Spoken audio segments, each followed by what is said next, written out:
Hey everybody, hey everybody, hey everybody. What's happening? What's happening? We just came on here for a little bit of a review, a little bit of talk, a little bit of razzle dazzle. Everybody is dealing with the explosive or the goofiest interview of this season. Strangely, the exact opposite of the interview that Nick Fuentes did with Tucker Carlson.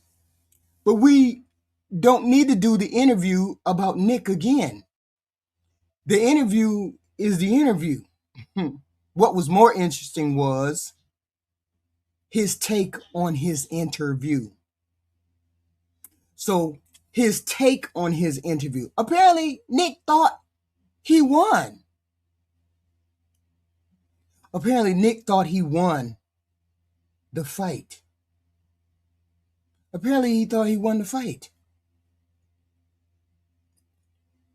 I don't know whether he thought he won the fight, why he thought he won the fight, because all I saw was somebody explaining themselves. That's all I saw was someone explaining themselves. Everything I saw from that interview between Nick and Piers Morgan was Nick explaining himself, Nick explaining his father, Nick explaining him X, Y, and Z. Not really slash debate, not really a debate, right? See, my understanding is this. If you're explaining, you're losing. And Nick did enough explaining for him to have lost. Because when you start defending yourself with every little thing you do, you already let somebody define who you are and drag you by your ass. That's what Piers did. From my understanding, Piers did the dragging. Piers dragged his ass. Even though he got out his answers, got a little quip, got a little smart, got a little, X, Y, and Z, Piers dragged your ass. Instead of standing strong in what you said and what you did, I'm a racist, I don't like black people. He tried to soften it up. Because y'all saw the interview. He tried to soften the interview. He tried to soften it up. Oh, well, I just don't want to live near black people. Black people don't want to live near black people. No. Now you're reacting to someone else's thought patterns, someone else's criticism, someone else's pressure, someone else's accusation. The person who's calm and unbothered usually looks more confident than the person scrambling to explain themselves. And you looked kind of goofy when you was explaining yourself. But let's hear Nick's take on what happened. About what is new in the world of the generational run. I am in the news again. And tonight we're going to be talking all about my appearance on Piers Morgan Uncensored this morning. Come on now. Come on, give it up. W's in the chat. W's in the chat. Generational run doesn't stop. He said W's in the chat. When you're on the defensive, you're no longer leading the situation. And I saw a younger guy on the defensive every step of the way. So I was following. I was watching. I was looking. I was like, okay, you sort of can handle it. But he does admit he was kind of nervous. Why were you nervous, Nick? Why were you nervous to be in front of Piers Morgan? Generational run never stops. This is the eternal run. And we ended 2025 very strongly. I think this might be one of my last major collaborations this year. I still got a couple planned, but this is like the last big one, I think. Note. I'll be honest with you. I was a little nervous about this one. I was a little nervous. It's been a while since I did a combative interview with a liberal before, but I locked in. That's that simple. I got dialed in. I locked in. I prepared. I strategized. I studied. And that was the thing.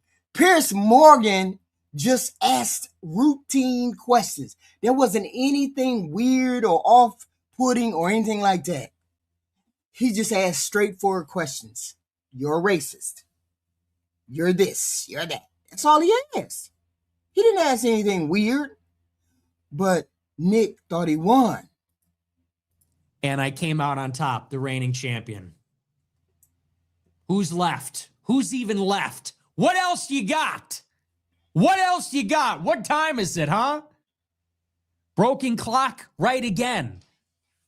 So we'll talk about it. We'll get into the appearance. It was a lot of fun. And it kind of made you look really, really like you're way over there by yourself.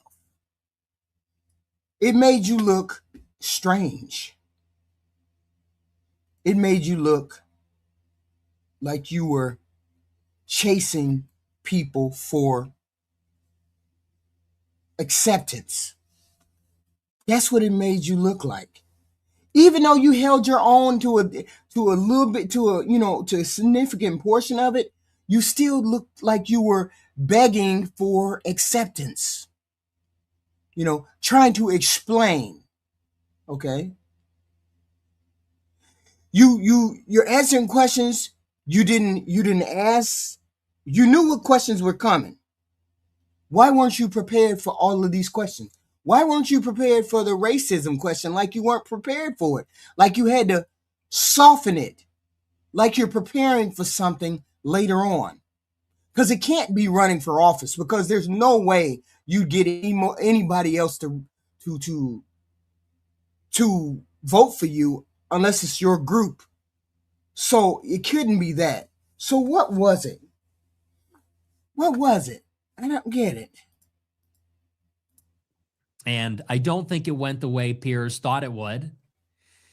Actually, I don't know. It's funny because during the interview and afterward, he seemed like he thought it went his way. Right. But then I think he saw the comments on YouTube and on X, and then he started freaking out on Twitter. Yeah, but the thing is, you were on X and Twitter. You were also on X and Twitter talking back to Piers Morgan, saying comments to Piers Morgan. Like you and him were going back and forth. You were saying things on X, and I was like, why are you guys going back and forth on X? If everything went so great, if everything was exactly how you wanted it to be, why is it that you're on here saying on X, you need to go get your wife, bro? You need to go get your wife. Why would you need to say that, Nick, if the interview went completely the way you wanted it to go? Why did you say that to Piers Morgan? And then Piers Morgan comes back and says, you really need to get laid, you deluded little twerp. Two adult men fighting after, I don't know whether this is today or whenever, but fighting. Two grown men having a back and forth on X. You need to get laid, you deluded little twerp. That don't sound like you think you won, Nick. To me, it don't sound like you think you won. It sounds like you're defensive in certain way. So I went through and I pulled up your stream with somebody else. I put somebody else and I listened to what they had to say. Let's go. Basically saying, yeah, I'm a racist, aren't you? Yeah, I'm fine with that. You're fine with saying you're a racist? Totally. I think everybody's racist. I think everybody. Now, by the way, later on in the interview, he goes on to say, yeah, but he says, I think everyone is a racist. Why are you trying to soften up what you say? Why are you trying to soften up your response? Why are you trying to soften that up? Why are you worried about what people think? Because you could not have thought that interview was going the way you thought it would with the responses that you got and the comments that were in the section, that were in the thing. You couldn't have. But apparently he thought so. Because he's over here bragging. He's over here bragging about how well he did in the interview. Everybody. And I don't think it got the reaction that he thought it would. And that's very telling. It ain't 2015 anymore, buddy. Different generation, and it's a different era. It's a new time. This is the year of the Groiper, year of the frog, pal. Mm-hmm. That's the thing. A lot of these boomers, not only is there a generational divide in how we speak to each other and how we talk about these issues, but it's a different world. It's a different conversation. And the old playbook where they call you racist, they call you a misogynist, they call you an anti-Semite, Right. and they expect that everybody is going to fall in line. It doesn't work like that anymore. Right. It's 2025. This is a new chapter. And I'll talk about what I mean by that and why I think that is.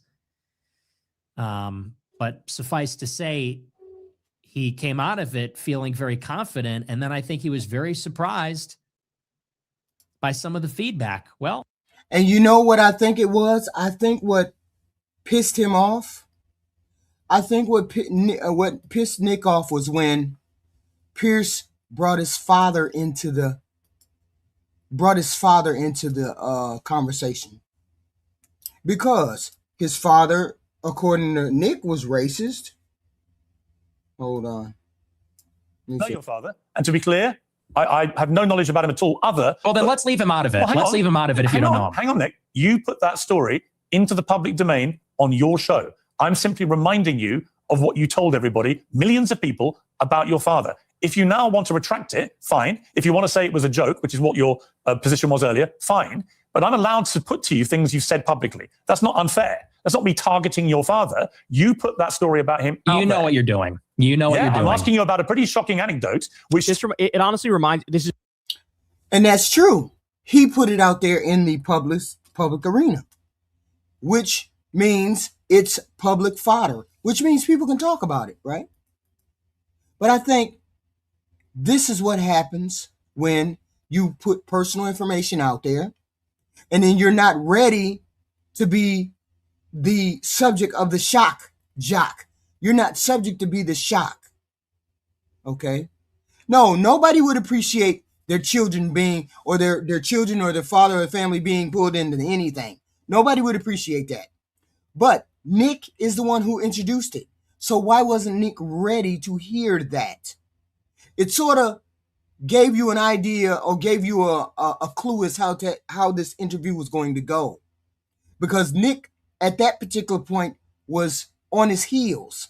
Why is he talking about my dad? Oh, shit. You're going to get my dad fired. My dad is in trouble. My dad don't want to be a part of this. My dad might be racist. There's a lot of people who have racist thoughts and family members. Right?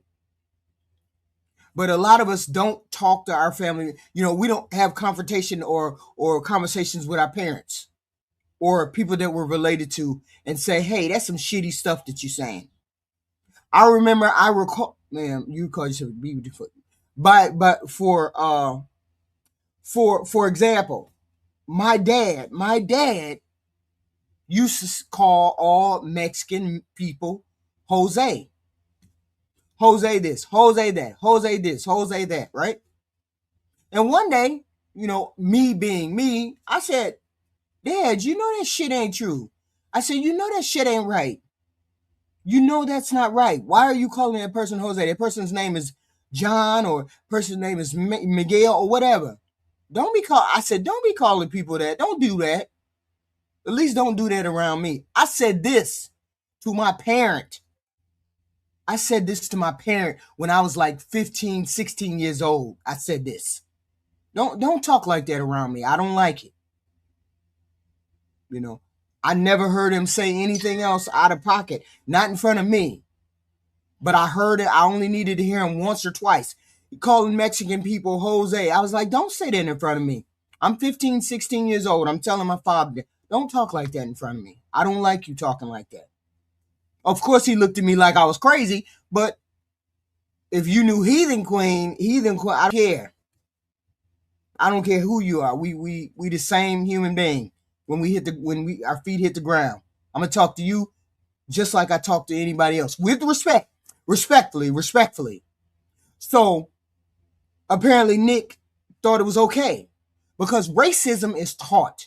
It's something that's taught. It's something that you hear in your family, and they decide that you're afraid, you have an aversion for something, and stay away from that person. Don't talk to that person.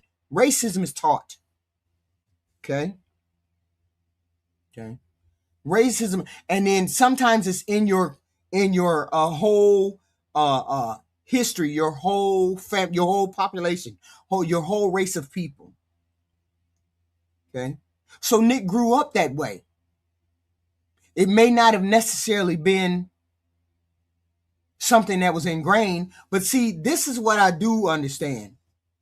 Nick is smart enough to figure out there's good black people and bad black people. He's smart enough to figure that out. So to a certain extent, I think this is a grift. To a certain extent, sure enough, nobody wants to live around people who are destructive, or people who don't want to respect other people, or people who are violent. Of course, nobody does. I don't want to be around people like that either. Okay, and I'll say that straight up. I don't want you living in my neighborhood if you don't know how to conduct yourself. Of course, I'll say that in a minute. So he's not that different from most people. Most people don't want it. So I know that he's smart enough to calculate that in his head and say not all people are like that, because he had black friends. According to him, Ye was his friend. Ye, what is his name? Ye, that Kanye guy is his friend. Okay. Because it is what it is, but he thought he won that. I think you were revealed in this interview.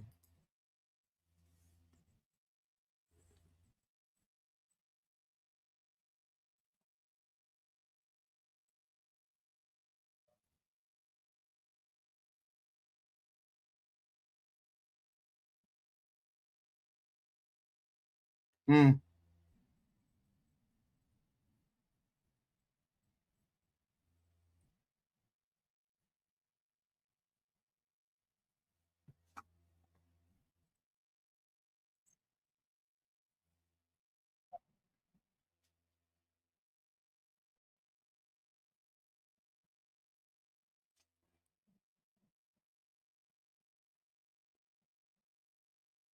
Right.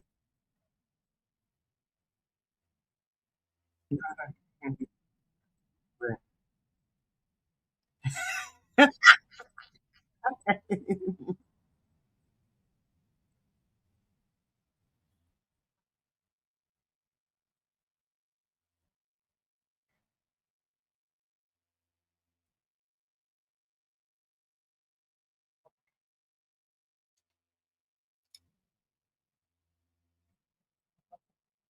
Right. Right.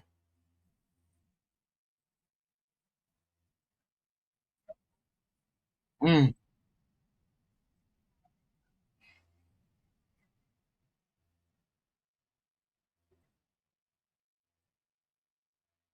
Yeah, I heard that Nick's all of his things, or his people that are follow him, about 500K are probably bots. I can get all that. I can get that.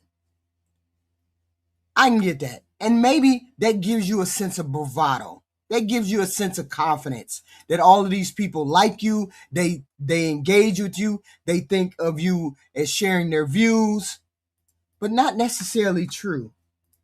Hold on. It's a very Trumpian moment where you just he just tries to. You'll say, he ambushed me with your own words. Whoa. With your own words. By the way, I'm sure Nick will go on to do that. All right, let's keep it going here. Here we have Piers Morgan pressing Fuentes about being a misogynist. Let's watch. Do you accept you are a white supremacist? No, absolutely not. So if you're keeping track. Wait a minute, hold on. How is it that aren't you the one, Nick, who said, your body, my choice? Ain't you the one who said that? My body, your body, my choice. Ain't you the one who said that? Didn't you think that was misogynistic did you think that was in any way? That would put you way over the top. as being very misogynistic. That would put you forever on the wrong side of women. So why is he trying to walk this shit back? I don't understand. Why are you trying to walk this shit back? Stand on your shit, right? Stand on what you said. Stand on what you believe. Stand on you saying women are jack shit or women ain't really shit, which is what you really said. Okay? No, we didn't take it as sarcasm. I'm sorry. We didn't take it as sarcasm. We took it literally. That hurt a lot of people that he said that shit. He's a racist. Okay? Yeah, because Of Earth. Why are you mad about that? You don't like oppression? What's Okay. wrong with you? Women to be men are treated different. equally before God, but you don't want to give them equal rights. Yeah, because women and Okay, men it's are fine. different. Look, Do it's you your believe there are view. two genders? It's your Do you view. think there's two genders? I do think there are two genders, yes. Okay, and so you mean there's distinction? There are two distinct genders. I think we should all. Now who's doing the low IQ Daily Wire bit? The guy who beats up on the Daily Wire all the time. Suddenly he sounds a lot like fucking Ben Shapiro. We understand humor just fine. It was something that didn't need to be said. And it just put him into the shock jock category where we couldn't take him seriously. Sure they weren't. If you're a man, sure they weren't. Men, I love how men tell women how they feel. I love it. Over here, though, on this channel, you don't get to tell me how I feel. Just don't do that, okay? There's actually only two genders aside in the hatred and shit. That's just goofy. An extremist. But even the just Constitution, sloppy. even the Constitution's been amended, was it 27 times? People Right. talk about this sacrosanct document. It's Oh like, my- it's been amended Oh my 27 times. goodness. Yeah. Oh my, this is not rigorous intellectually. This is very. Because we don't take this stuff as jokes. Most people don't take that stuff as jokes. Because your president is not that funny. That's the problem. But neither is he. And nobody knows when he's lying. Now everybody trying to say he was joking. No, we don't take this stuff Just a as statement of Tabloid. fact. Theology. Okay. But it's fine. Where were we? We were talking about Trump Let me- and somehow well, we got on into Trump, you're look, white on- knighting for on- women's rights. Well, I think women should have the same rights as you and I. You don't. That's fine. Put on the pink hat, bro. Put on the pink hat. We're waiting. Get it? Yeah, I'm gonna own you because you think women should be treated equally under the law. Put on the pink hat, bro. Aren't I an edgy boy? Aren't I edgy? For the march, for the women's march. Are we going to see you at the women's march protesting for women's rights? Burn! You like women? Burn! All that. I think women should have equal rights to men. Right. Period. You carry tampons in case your female friends get a period or something. Get it? You're a bitch. Like periods. You're a bitch. Thing like it's crazy. The I'd white have no knighting problem, is I'd have no problem diabolical. giving a female friend a tampon, would you? Have you ever, I don't suppose you've ever seen See, Piers has this really dry sense of humor. And it's like he understands that he's trying to be insulting. We understand that he's trying to be insulting to Piers. Piers gets that. Piers gets all of it, right? The thing is, Nick is the one who looks petty as they're talking. Nick is the one who looks bad. Because now we see you as a misogynist. We see you as a racist. We see you as somebody who either stands on something or doesn't. We can't really tell whether you stand on anything. a tampon, have you? Gross. Absolutely not. You Get that away think from me. tampons are gross? Yeah, they're Really? filled with period blood. Yeah, it's kind of gross. Wow. Are you into that? You like that? You, Have you ever got seen a lot of I don't tampons? think you've ever seen it, have you? I've seen them. I've Oh, seen you them have? before. You've been that close Yeah. to a woman? Really? No, I've seen them. Look, I you've seen used to videos? live with I women, bet so you've I've seen seen- them around. That's what he keeps. That's what he keeps.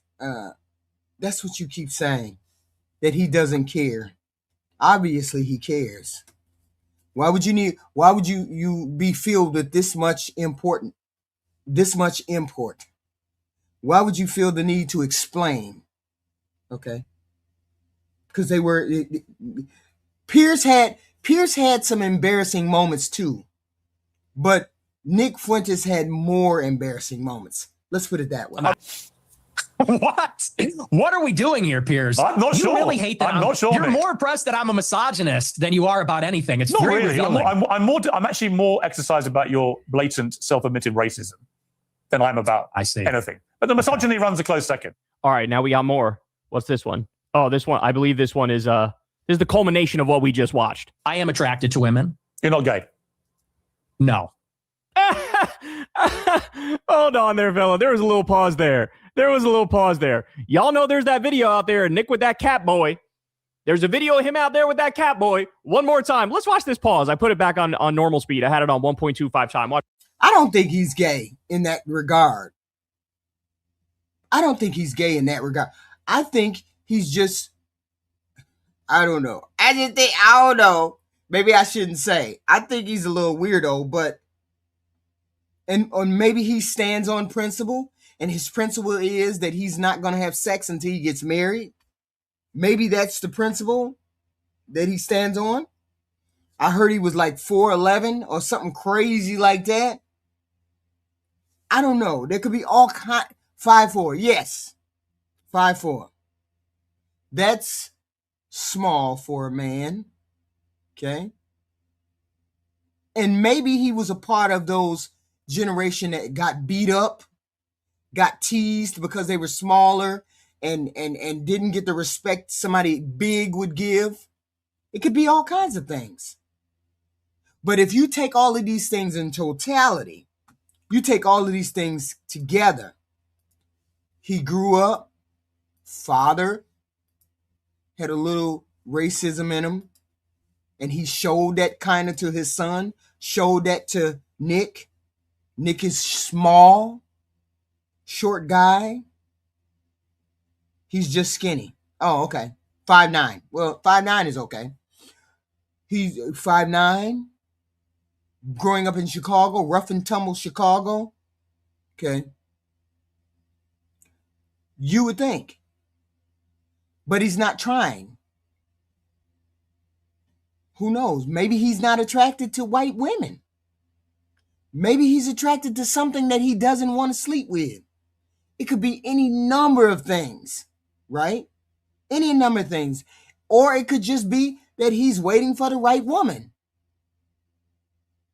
It ought to be interesting. And then there's a reason why a person doesn't want to have the fulfilled experience like everybody else does. The fulfilled experience of being sexually involved with somebody like everybody else does. He wants to wait till he gets married. And normally people want to get married when they're 20s and they late 20s, early 30s. I mean, there's a backstory there. There's a story there. We don't know. His Catholic religion doesn't allow him to have sex with other people. I don't know. There's a story there. I don't know. But he thinks he's winning. So let me go.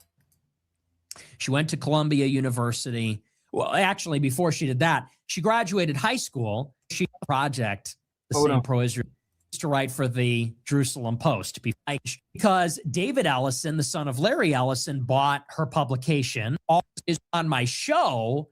I have one persona where I'm an extremist and a fanatic and I'm crazy and I'm hateful. He says, and then I go on and I act moderate and I pretend like I'm a moderate, sensible, reasonable person, and I act polite and I'm nice. What do you mean he got screwed over in Boston?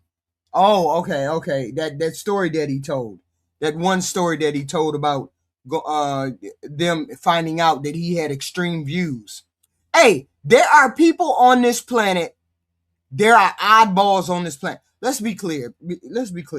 There are oddballs on this planet. It just is some oddballs on this planet. Nick seems to be one of those oddballs. Not that he's that far from angel, but he is far from the main, everyday, ordinary person. Because most people would have had sex by now. Most people would not have lived in the parents' basement like he did. He's an intelligent man. Why didn't he buckle down and go to college? Get away from all of this. Find him a nice girl. Build a nice life. He wants to be famous in some way, shape, or form. Why? He is not the everyday, ordinary, regular dude. He's just not. Yeah, I know he went to college. I know that. Okay. And all this. Yes, I'm definitely advocating for degeneracy. How the fuck did we get to that? He says, and that's the conceit, is that I'm doing a charm offensive. I'm pretending to be a nice guy. Mhm. And then when I become dictator of America, I'm going to take the mask off and become the second Hitler. No, that's not what I think you're doing. What I think you're doing is you went so far to the right with this America first. You went so far to the right. Everything had to be America first. You got duped by Donald Trump, who you thought was America first, but he wasn't. And you were waiting to hit your star onto somebody who would embody all of your principles and all the things that you want. And you found out that Donald Trump did not embody all the things that you wanted. And you got disappointed. But you had already jumped from regular to extreme. Okay. You had already so you went back home. In college, you went back home. Okay. It's a weird dynamic. It's something behind this whole thing. But my whole premise is he didn't win as much as he thought he won in that interview. He was revealed more in that interview because now we see the actual human being behind the bullshit that he always puts up. And I said this to Piers Morgan. I said, you know, first of all, he's a propagandist. Second of all, I said, my show is entertaining. He's a propagandist? Piers is a propagandist? Are you serious? You're not a propagandist? You're not a propagandist? Let's be clear. This person will never go mainstream supported as a candidate or a political candidate. Never will that person do that. And I doubt very seriously he wants to sit in his basement forever. He wants to sit in his basement and not do anything beyond this. Nick is too smart to just sit in the basement and be a podcaster. You have too much going on. You have too much mental acuity for you to do that. So why is he doing this? Entertainment. I do a monologue, and it's funny, and it's rambunctious, and it's provocative. I said, and then when I do an interview, I explain my views in a serious and persuasive way. I said, that's not dishonest. That's just, we speak in an indoor voice when we're inside. We speak in an outdoor. I said he doesn't want to be a politician. I said that. You weren't listening to what I said. Voice when we're outside. We talk to our parents one way. We talk to our male friends another way. That's just basic communication. Right. I said, but the last part, which is that I'm going to seize power and then become Hitler. I said, I don't even know where that comes from. That just sounds totally crazy. That just sounds like it sounds like a. See, Nick comes across as a person that wants to be the person behind the camera. He wants to be the kingmaker. He doesn't want to be the king. He wants to be the kingmaker. He wants to be the influencer. And maybe to a certain extent he is. And maybe that was why him and Charlie butted heads so much. Charlie Kirk and him butted heads so much. Because Charlie, he could see in Charlie exactly what he wanted to be, except Charlie's message wasn't as tight or as crisp as Nick wants it to be. And this is why they butted heads, because maybe he wanted Nick to, Charlie Kirk, to be something that he would never be. Hollywood script. Nick Fuentes becomes president. Then there's another Holocaust. I said, I'm not even going to engage with that. But. Oh, he wants to incite others to violence, but he doesn't want to do the violent thing. Is that true? He wants to be the person that does violence. He wants others to do it for him. What a coward then. Is he a coward? Are you saying he's a coward? He brought that up at the beginning of the interview. And the reason I say this is because in his mind, I think he thought that he was going to distill or break down the two personas. In his mind, all the other interviews, I'm being given softball questions and I'm being allowed to come across as reasonable. I'm being allowed to play the moderate and play the nice guy. You know, dog catcher, I'm nice when I want to be, but you want me to get disrespectful with you, I will. Okay? I allow you to say whatever you want to say. You just don't insult the host. You got one shot. And I'm doing this cynically, and the interviewer is letting me get away with it. And the public is getting this impression that I'm a really moderate guy. So in his mind, he's thinking, I'm going to play the clips from the show. Why don't you hit the door right now? Then we don't have to be subject to it. Did you find anybody else in the chat talking stupid except you? Did you find anybody else? I hate zombies. I hate you zombies. I hate you zombies. During the interview where he's trying to be the moderate, and he is going to have to deal with the contradiction of being a radical on the show, but attempting to appeal to a more moderate audience on my interview. Yeah. So he starts out with the Coleman Hughes statement like this, and then he starts playing the clips. Okay, well, what about this from his show? What about that? And I'm sure he was expecting that if he's getting interviewed, Nick, that I'm going to try to wiggle my way out of that. I'm going to try and weasel my way out and say, oh, I didn't mean that. Oh, I don't know what I said. You know, I'm going to try and do something like that. And instead, I just said, yeah, no, I agree with that clip. And I agree with it completely. And that is what caught him off guard. And I think that.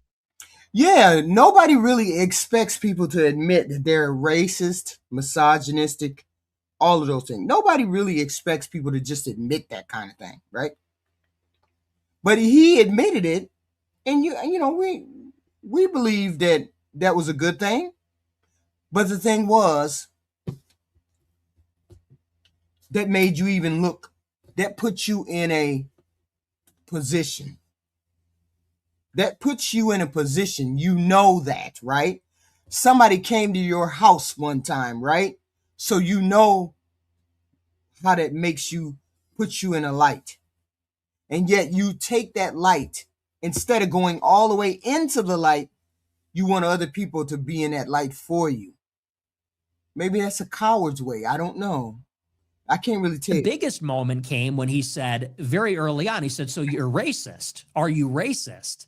Who cares? And I said, yes, I am racist. Sure, I accept it. Call me a racist. And throughout the interview, I think once that happened, it was. No. Back it up. That's not really what you presented. What you said was all people. What you said was all people are racist. You tried to soften it up. All people are racist. All of us are racist. That's what you said. Or maybe he was trying to soften it up because he caught your father, or he put your father in the middle of it. Maybe you were trying to soften it up then. But I saw you backpedaling from the stand that you had. Because you were trying to soften it up, make it sound better. No, everybody's racist. Yeah, I got black friends. Yeah, I got black friends. Yeah, what do you mean? I mean, why you didn't stand on it? Why you didn't say, I don't deal with niggas at all? Why you didn't say that? I don't deal with niggas at all. Then we would have really known that you would. No, but you backpedaled on that. Right? So now we can't believe what the hell you're saying. Because I looked at that. I said, oh, no. Why didn't you just stand in it? You didn't stand in it. What you said was, everybody's racist. I kind of figured you would have stood in it. Was over. Because the entire purpose of the interview is to basically say the rhetoric on your show is racist. Do you know that? The rhetoric on your show is misogynistic. Do you know that? Right. Do you deny that? And once I accepted it. So why didn't you just stand in it? If somebody would have came to me and I was racist, I would have been like, yeah, I hate them niggas. I hate them niggas. If I was racist, yeah, I hate them niggas. I don't want to live around them niggas. But that ain't what you said. See? That ain't what you said. Once I accepted it and said, yes, I'm racist, I'm misogynistic. Now what? Okay, I'm racist. I don't care. I'm not ashamed. I won't even deny it. Now what? Now what do you have to say? Now you say it with the full chest. That ain't how you said it on the show. But now you say it on the full chest. We understand that you feel like that, but you try to backpedal. No, you didn't backpedal. What you did was you sidestepped. You try to soften it a little bit. Oh yeah, everybody's a little racist. Even black people are a little racist against other black people. No, you try to soften it up. Okay, congratulations. You did it. He said on Twitter before, he said, we're going to give a proper examination of his views. And I knew what that meant. I knew what was coming. He said, you're racist, aren't you? Admit it. I'm like, yeah, I am. I am. Now what? And what about that? Now what? And he had nothing. And throughout the interview, he's restating it in new ways, restating it in novel ways over and over. But you see, you said you're racist earlier, but you see, you've conceded you're racist. Does the audience know, ladies and gentlemen of the jury, he is racist? Mm-hmm. And I said, congratulations. Congratulations, you've succeeded. Yes. And I don't know why you're so proud of yourself. I don't know why you're patting yourself on the back. This is something I've said on my show. It's something I've said in interviews. No, he's not patting himself on the back. He's patting himself on the back that you didn't stand in your you didn't stand in your light. You didn't stand in your full-fledged light until you were dragged into it. You had to be dragged into it, though. See, there's a difference. You have to be dragged into it. I said it to Candace Owens' face right before I explained human biodiversity, right before I explained race and IQ. I told her, yes, I'm racist. Right. I said, I used to say I'm racialist. Now I just say I'm racist. He said something about, no, I just prefer something. I prefer my kind, or he said something to that effect. Like he was softening it all up. Now I can't believe what you really say. I don't know what you really believe now. I don't care. I said, so I don't know why you're patting yourself on the back. And once. Because now the chest is out, right? Now his chest is out. On his show, his chest is out. Your chest wasn't out like that when you were talking to Piers. See, your chest wasn't out like that. I said that, it was over. Because he had nothing. There was no moral high ground. He couldn't shame me. And there was nothing substantive to say other than to point and sputter, you're a racist, you're misogynistic. And there's a lesson in this, which is that these words and these labels, and more than that, the shame, it only has as much power over you as you give it. Now, I understand that for normal people, there's a little more to the story, because if you get called a racist, you could lose your job. You could be expelled from school. Your wife or your girlfriend might leave you. Your family might disown you. So for other people, there are complications. But for people like myself, and I consider myself an opinion maker, a tastemaker, a public intellectual, an influencer, whatever you want to say. I'm an ideas person. My job is in the realm of ideas. I don't have a regular employer. For someone like myself to say that word doesn't have power over me, I don't care. You can call me that. Once that happens. I mean, you can only go so far with this skit. You can only go so far with this skit. And you can only go so far with this. And I get all that. I get that. But here's my thing. You really, really burnt your bridges with the people on this particular segment. Go. In the Holocaust. In fact, I want to play you two clips. One is where you talk about Adolf Hitler. Hitler was a pedophile and kind of a pagan. It's like, well, he was also really fucking cool. So, time to grow up. We're not children anymore. Am I right? But we notice that that's a younger Nick Fuentes, right? Younger Nick Fuentes, right? Am I right? Am I right, boys? Am I right? Let's go. He was also really fucking cool. The funniest part about that clip to me is that like he totally inverts reality, where he's like, we're not children anymore. No, you are, actually. Like, that's the takeaway from that clip, is it's the you're 12 theory of politics. You're 12. Oh, you think Hitler's cool? You're an edgy boy? You're 12. Like, when you're no longer a child, you go, oh yes, historical monsters are actually historical monsters. Yeah, he's a historical monster. We get all of that. And not every person respects the fact that he was a monster to a lot of people. I get why he was a monster to a lot of people. I get all of that too. But I think it came a point where you got him on the heels of, you put him on the heels. Piers put him on his heels with the racism thing. So Nick had to double down on this Hitler thing. He had to stand firm, because he wasn't standing firm on the racism thing. Ye is my friend. I got black friends. I got all this. Okay. So why do you have black friends if you're racist? Make no sense. Wouldn't you say, I don't want to be bothered with nobody? I don't want to touch no black people. I don't want to deal with no black people. Wouldn't that be your first thought? But that's not your first. But you said you have black friends. So how do you have black friends if you don't deal with none of those niggers? I don't deal with none of them niggas. Huh? Because you didn't stand on it. But now, with this Hitler thing, you had to stand on it, right?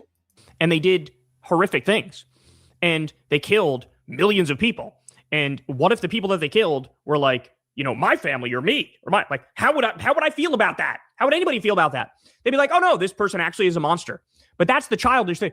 Oh, look, bro, they're wearing the finely pressed uniforms and they're walking in unison and he's giving a speech to a bunch of people and society there is really orderly. So that's so fucking cool. It's like, okay, you're 12.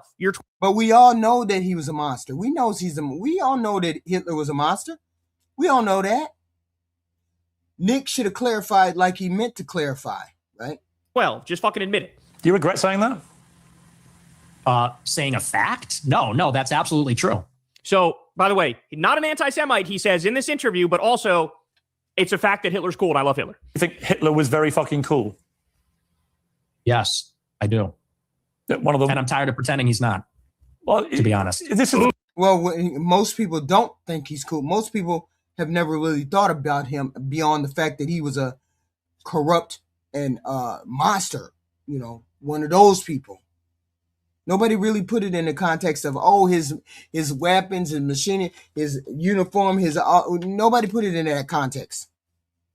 Okay. He could have said the time period was cool. He could have walked it back. No, he just he dove headfirst into it, because I believe he was trying to make up for it because he didn't stand on the racism thing. Ooh, bro, look at you. Problem, you see, it's a bit like when you just say, I'm a racist. You're a racist, you think Hitler's cool, but you're not anti-Semitic. If you're a Jewish person watching this, what are they thinking? I'll tell you what they're thinking, because I've got a friend of mine called Danny Finkelstein, who, when he heard I was interviewing you, he's a Times journalist in the UK, very eminent. But my question is, why did Piers bring this person on to throw the guilt, all this guilt on it? Because none of us all have to think the same way. We don't all think the same way. We all don't want the same things. We don't all want the same person. We all don't want the same foods, experiences, etc., etc. So why would you feel the need to bring your friend on there and shame Nick? Why would you? And I get it. You wanted to shame him. But Nick is shameless. And you should have known he was going to double down, because you embarrassed him about the racism thing. His father's racism thing. You knew it was going to go from bad to worse. But we didn't know it was going to get this worse. Journalist here and author, who wrote a book about his own family's experiences at the hands of Hitler and Stalin, because you also told Tucker Carlson that you admire Stalin. But let's just take what Danny said here. Stalin. Hi, Piers. It's Danny Finkelstein here. As you're interviewing Nick Fuentes, you might try suggesting to him that he reads my book, Hitler, Stalin, Mum and Dad. It's called Two Roads Home in the United States. Since he says he's on Team Hitler, you might like to ask him about the fact that Hitler arrested my mum, tried to starve my mum to death, did starve my grandmother to death, sent my great aunt to the gas chamber, my great uncle.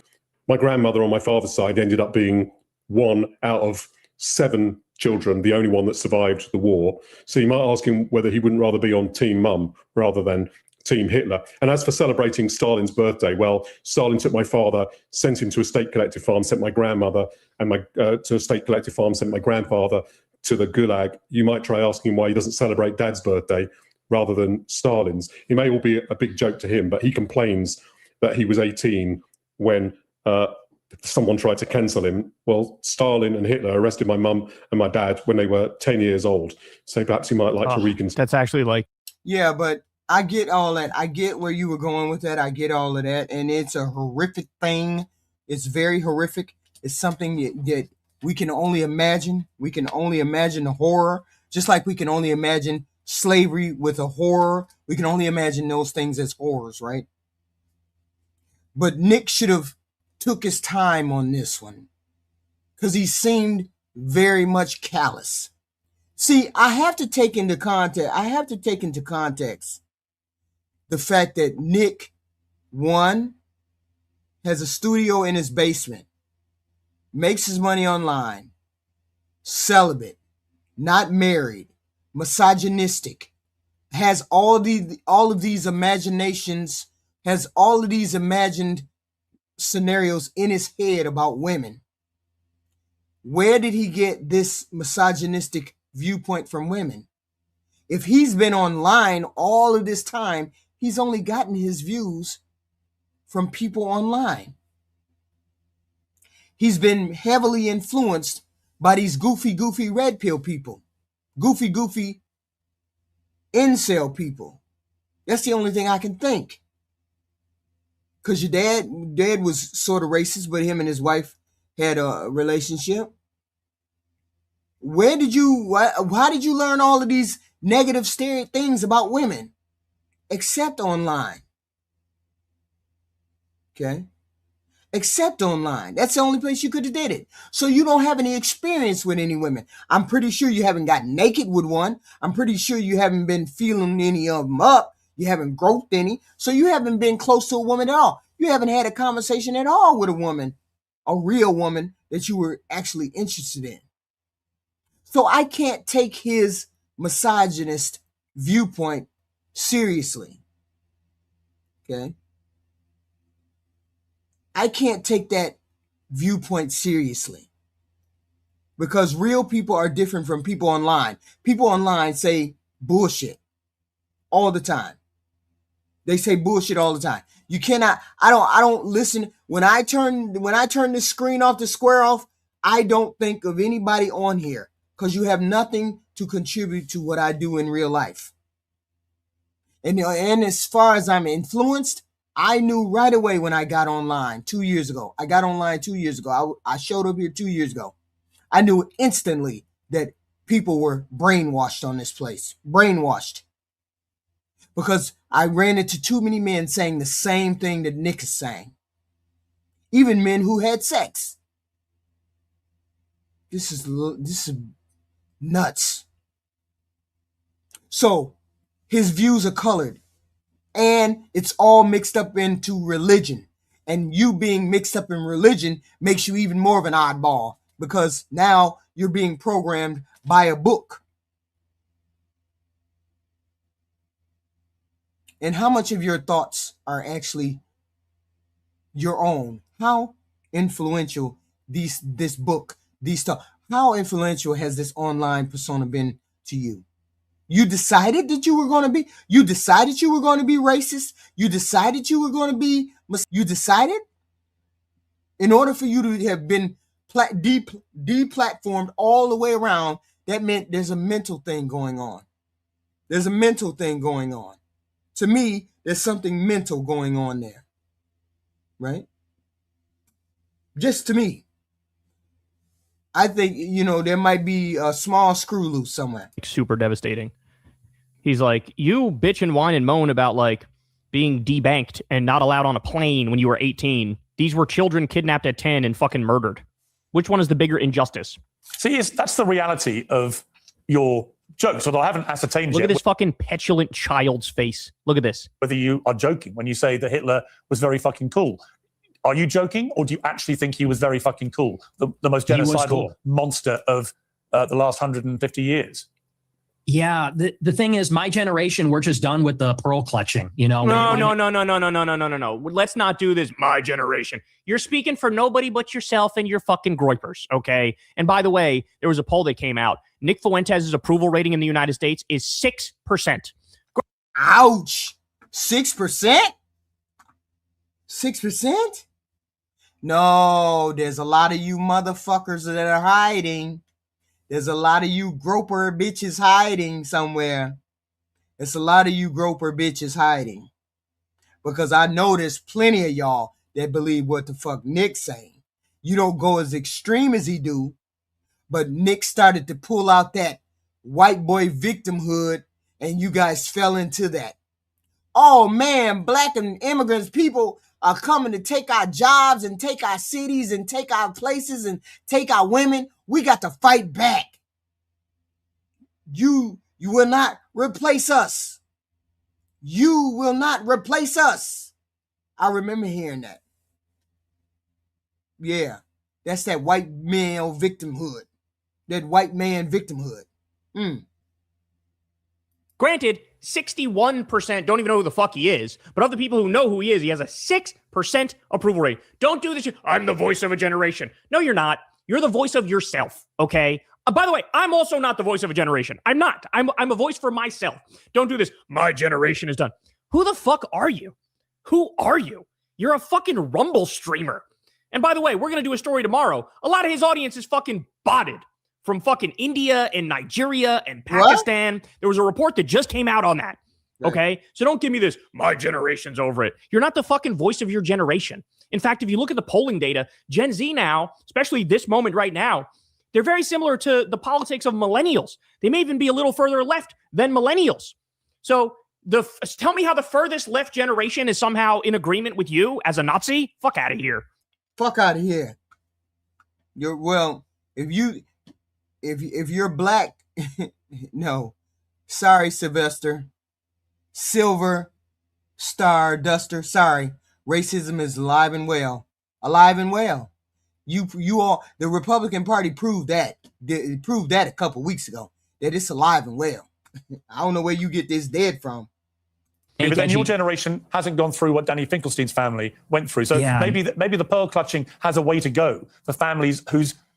Well, you know, dog catcher, when we hear white men say, we need to reverse that civil rights stuff. That civil rights stuff is discriminating against me. Charlie Kirk, that civil rights stuff is discriminating against me. Then that is white victimhood.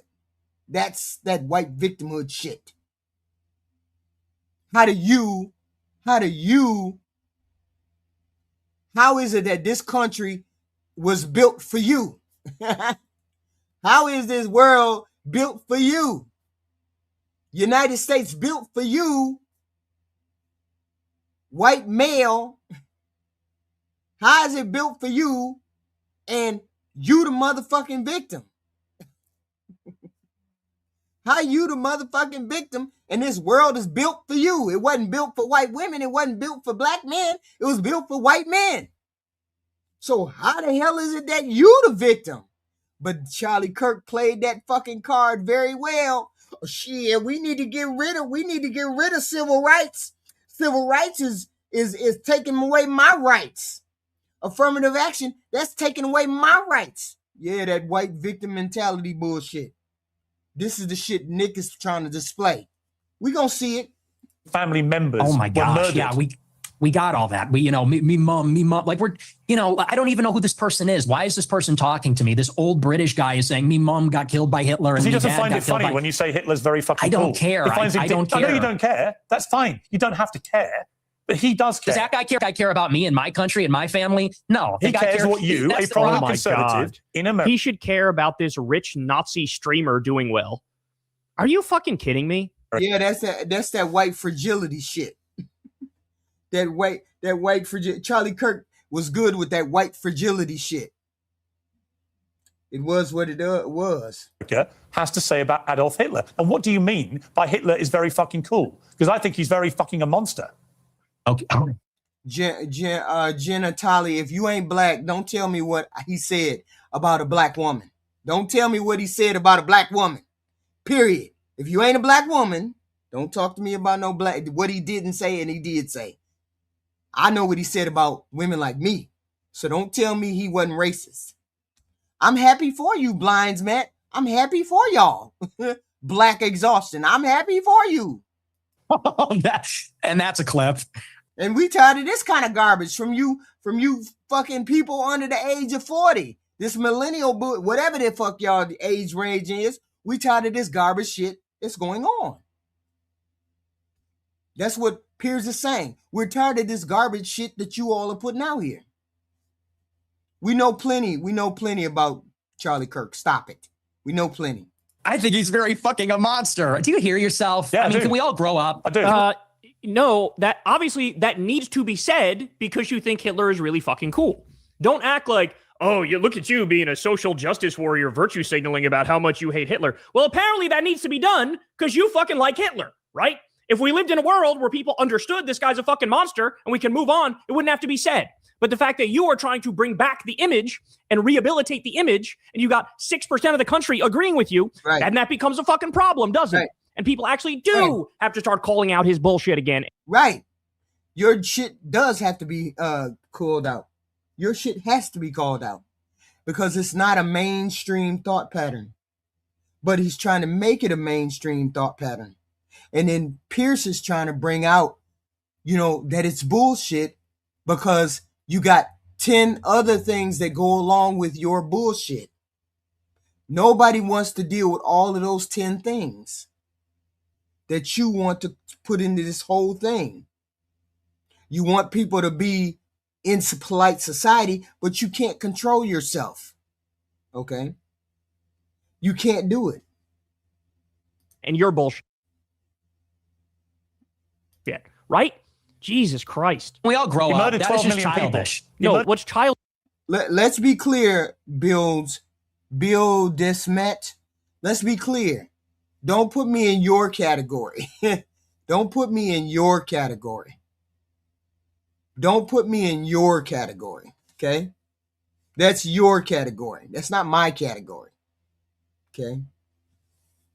I don't get gaslit. I don't get gaslit like you all get gaslit by your crappy president. I don't get gaslit. You don't get to say X, Y, and Z, and I believe it.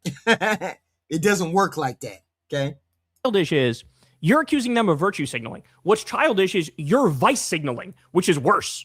At least if you're virtue signaling, maybe the thing that they're actually advocating for at its core is virtuous. Sure. Whereas your shit is genuinely a vice. Sure, yeah. Like you love the biggest monsters in human history. That's a bit of a problem. That's a bit of a problem. And that fucking sucks more than virtue signaling. Vice signaling is worse than virtue signaling. There are 12 million people. What is very fucking cool about that? Right. Tell me. The edits, it's just cool. The uniforms, the parades, So now notice he retreated a little bit. The uniforms. Yeah, of course he retreated. He came across as unhinged. And that's why I say he was not winning, because Piers put him back on his ass a couple times. He wanted to come across as, I'm that beating my chest. But you didn't do that. That wasn't how it came across. It came across as somebody who was retreating from their thoughts. When you get on your own platform, you say X, Y, and Z. But you get into this interview and it's something else. Right. This is the trash that I got on that keep coming to my damn chat. This is the trash. Get your trash ass out of here. Get your trash ass out of here. Wild. the parades. This is like when Alex Jones said to Kanye, when Kanye said he loved Hitler, Alex Jones goes, "Oh, you mean the uniforms, right? The Hugo Boss uniforms are very finely pressed. They look good. That's what you're talking about, right?" And Ye, in his schizophrenic honesty, was like, "No, I fucking love Hitler." He was like, "No, don't try to bail me out here. I'm going to stand 10 toes down." Here's Nick retreating under pressure. I can't help it. They mad that they boy got knocked on his heels. I said, you seen the thumbnail. You got heels. If you're defending, you ain't winning. And that's all he was doing was defending. He wasn't winning. Okay? I'm sorry you feel like he was winning, but that's not how that goes. Okay? He can be as racist as he want to. Stand your ground. Stand 10 toes down. But he didn't stand 10 toes down. He started making excuses for it. He started backing off of it. Okay? Then when they brought the Nazi shit up, then he started to say, okay, I got to stand 10 toes down on this Nazi shit. And that's what he did. And it made him look even more crazy, standing on the Nazi shit. Okay? If he would have stood on the racist shit and said, yeah, I can't stand them niggas. People would have been like, okay, sometimes I say that shit in my head too. And then he could have retreated on that Nazi shit, and people would have been like, oh, okay, he ain't that damn crazy. But no, he fucked up because he backpedaled on the black stuff, on the nigga stuff, and then he stood 10 toes down on the Nazi stuff. That made him look even more crazy. Oh, no. Yeah, it is just about the uniforms and the parades. Really, Nick? Really? It's not the politics? I think it's the fucking politics. It's cool as a guy. You look at World War II, and it's fascinating, and it's interesting, and it's compelling, and it's cool. And, we're just tired of saying these kinds of things. We want to talk like real people and give our honest opinions. And then we literally get an old Jewish guy from England who's going to say, oh, that's not very funny, mate. Me mom. And it's like, shut up. Like, how about you fucking shut the fuck up? How about you shut the fuck up? I read something in the past that it's inevitable that we get the next world. Yeah, but you don't get to say everything you want to say. That's not how the world works. That's what people don't get. That's not how the world works. You don't get to say your consequences. When you have the consequences, you have to take those. Nick stood on half of the shit he said, and he got banned from the world. Okay? He got banned from the world. So now he's trying to be mainstream, not particularly all the way mainstream, but he's trying to be mainstream to a certain extent. But the thing is, now we think he's wishy-washy. Okay? Now we think he's wishy-washy with what he did here. The war, after everybody who experienced the horrors of the previous World War, after they die off, because people forget just how atrocious and horrible war is, right? And Nick Fuentes is the fucking perfect encapsulation of that, like, stuck-up, snooty-ass elitist who's, like, can't conceptualize how horrific genocide is and murder is and war is. Meanwhile, he virtue signals like he's anti-war. Then he supported war and regime change in Venezuela. You're the fucking problem. Spare me this shit. God, I can't stand this. No one is in favor of genocide, so let's just get that out of the way. Oh, is that so, Nick? So then why do you suck off Hitler on your show on a fucking weekly basis? I can't believe anybody would think I'm pro-genocide. All I do is talk about how fucking cool Hitler is. What a fucking gaslighting prick. Not in favor of a Holocaust or genocide. But I'm confused. You all gotta explain this shit to me. Cause somebody said in the chat, white people don't face the consequences. No. Other races don't face the consequences. They get slaps on the wrist. Like what? Like what? What don't you get to say in this world? What don't you get to say in this world? I'm confused. Is this that white victim mentality shit he talking about? You see that? There it is right there. It's on full display, that white victimhood shit that Charlie Kirk was saying. Okay? This is the white victimhood shit that Charlie Kirk was talking about. This has got to be what it is. We white, we can't say everything we want to say. We got to be quiet. So this is white victim shit. Fuck. That's wild. Do you think if half It's your 80 family years had been, ago. you think if half your family had been wiped out by very fucking cool Hitler, you'd still think he was very fucking You need to explain to me what the fuck the guy who killed the woman on the train got to do with what we're talking about. Please explain. What the fuck are you talking about? Y'all need to stick on topic. We ain't talking about somebody killing somebody. Stop it. Did nobody think about putting a bullet in Charlie Kirk's fucking neck? cool. Think this is something different from the dude on the train? It ain't nothing different about the dude on the train. Or would you think that actually he was a despicable monster who murdered 12 million people, who targeted people because they were disabled or Jewish or Romani Gypsy or whatever it may be, and that he systematically destroyed people, incinerated them in gas chambers? Do you think that you would find it very fucking cool if your family had been through that? Or do you think you would find it very fucking disgusting? And perhaps moderate the number of times you laugh about it or want to joke about it or want to abuse someone like Danny Finkelstein, who's written incredibly powerful books about what happened to his extended family at the hands of the Nazis and your other hero, Stalin. See, my point to you, Nick Fuentes, is that in parts of this interview, you try to come across as moderate, but every now and again, the mask slips. And it slipped again here with what you say about Hitler. He's laughing because he knows it's right. He's laughing because he knows it's accurate. There's nothing very fucking cool about Hitler. We know that from history now. We know what he did. So now it's a game. It's a game. Now it's a game. That's what it is for Nick. It's a game, right? Because we know we can't trust whatever you say. At least I can't. I don't trust people who like this. You backpedal on shit that you say. You don't stand firm on what you say. Okay? But you backpedal. I don't trust a person like this. The Charlie Kirk video got scrubbed from the internet. Tony Tigress is one of them. She's one of them. She or he or whoever. They one of those zombies.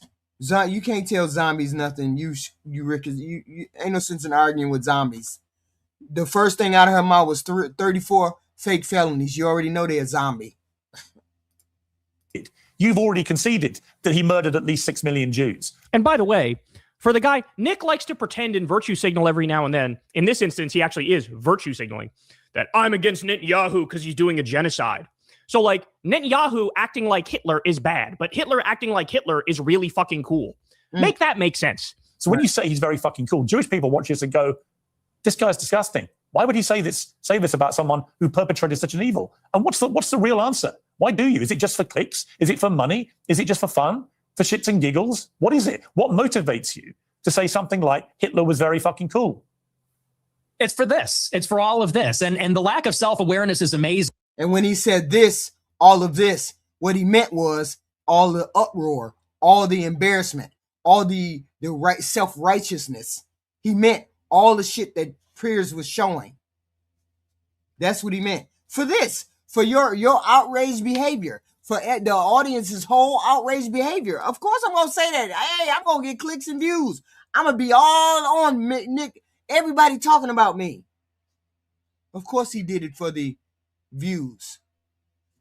Maybe you got some fans, and I don't know what fans you would have got, because you wouldn't have got no fans other than these other red pill haters and fucking disgusting human beings and all those other people, but maybe it was worth it to you. I don't know.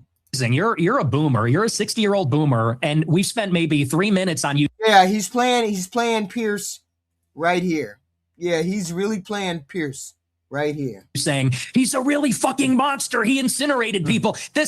And I'm sitting here saying it's not that serious. It's not that deep. And actually, it is the most serious thing, the most deep thing, which is why everybody rightly is losing their mind over Netanyahu genociding Palestinians in Gaza. And you yourself have pretended to care about that very issue, even though other times you admit you don't care. It's only for strategic reasons that you talk about it. It's actually the most serious, the most deep, the most important issue. What's more serious and deep than fucking mass murder on a grand scale the extermination or attempted extermination of an entire people. Done that over there in Gaza. I don't know how anybody could be a fucking fan of this guy.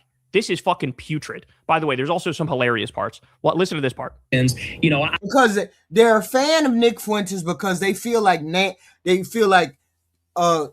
Fuentes is speaking for them. It's that white male victim mentality. I gotta figure out that white male victim mentality bullshit.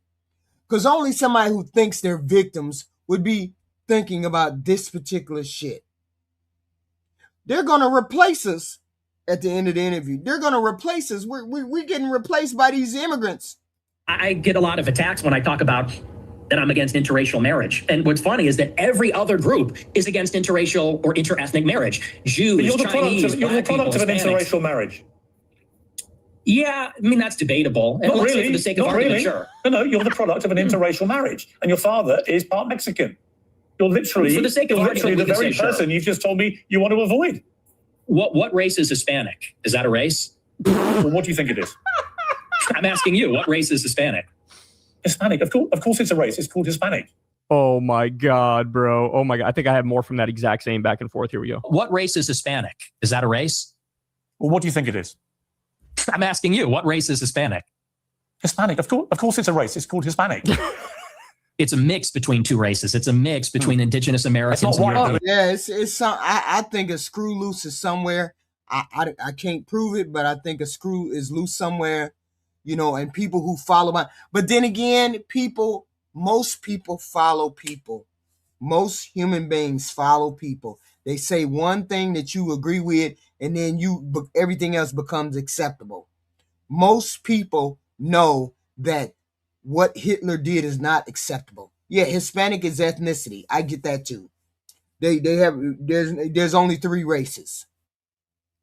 But most people follow along because somebody says something they like, and then they got to have somebody to agree with them, and they got to be X, Y, and Z. I get all of that too. And I think this is what happened to Nick Fuente. He got on here, got radicalized. He honed his kid. He's a very intelligent guy. He figured out X, Y, and Z. But see, I thought you were what your parents were. He presents as white. Well, he's just like them fucking Cuban people in motherfucking goddamn Florida. He's just like them. Just like them. They present as white, so they think they white. It is what it is. Man. Yes. So Nick, watch this. Ready? Magic trick. Loophole. Somehow I'm grandfathered in. My racism is okay. Nobody's going to jail, Tony Tiger. Shut your ass up. You don't know what you're talking about. And somehow I'm grandfathered in. See, I'm one of the good ones named Fuentes with a part Mexican dad. Has nothing to do with Letitia James. Stop grasping at straws. Come on. All the stuff I say doesn't count about me. It doesn't mean I'm low IQ. It doesn't mean I'm prone to violence. It means you are. If you're brown, if you're black, yours doesn't count. Mine counts. I'm with the team I like. Right. Mighty fucking convenient, isn't it, Nick? It's not white. Well, you're more of a racial purist than me. You got like Not a really. You just keep saying you only want to live in a white. white neighborhood, but you're literally from a mixed race background yourself. You've literally got Mexican blood. I know, and I live in a non-white neighborhood too. I'm trying to get out of here, though. But I'm trying to get out. But here's the. Well, why would you need to get out? Why would you need to get out?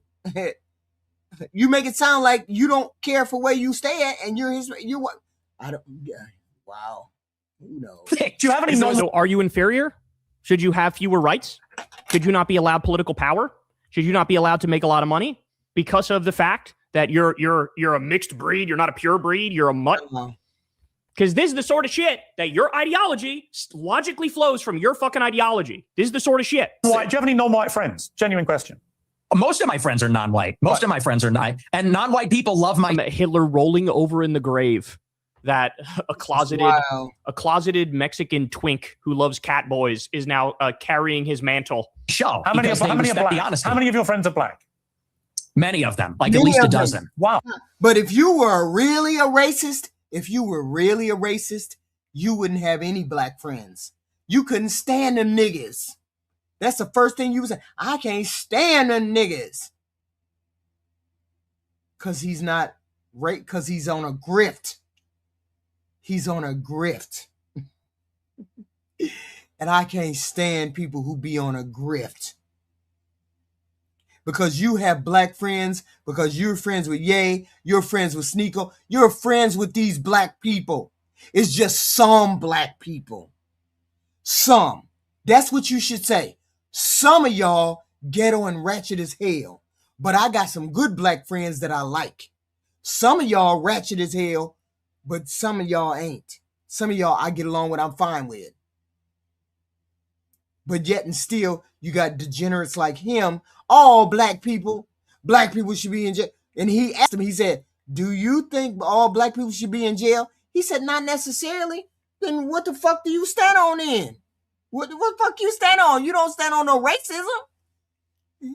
Because it's a grift. It's a shock jock thing. Some of y'all on this internet just trash. Some of y'all content creators just trash for this shit. Oh. Ye being one who you know, Sneeko being another who you also know. Yeah. So how do they feel? Self-haters? Is that what that is? When you say you just want to be away from any black people, walk away from them. Well, you know what Ye told me? I'll tell you verbatim what he said. He said, so you use the N-word. I said, yeah. He goes, well, when niggas are being niggas. I said, so true. That's so true. So they feel like they're in complete agreement with me. What does that mean? All right.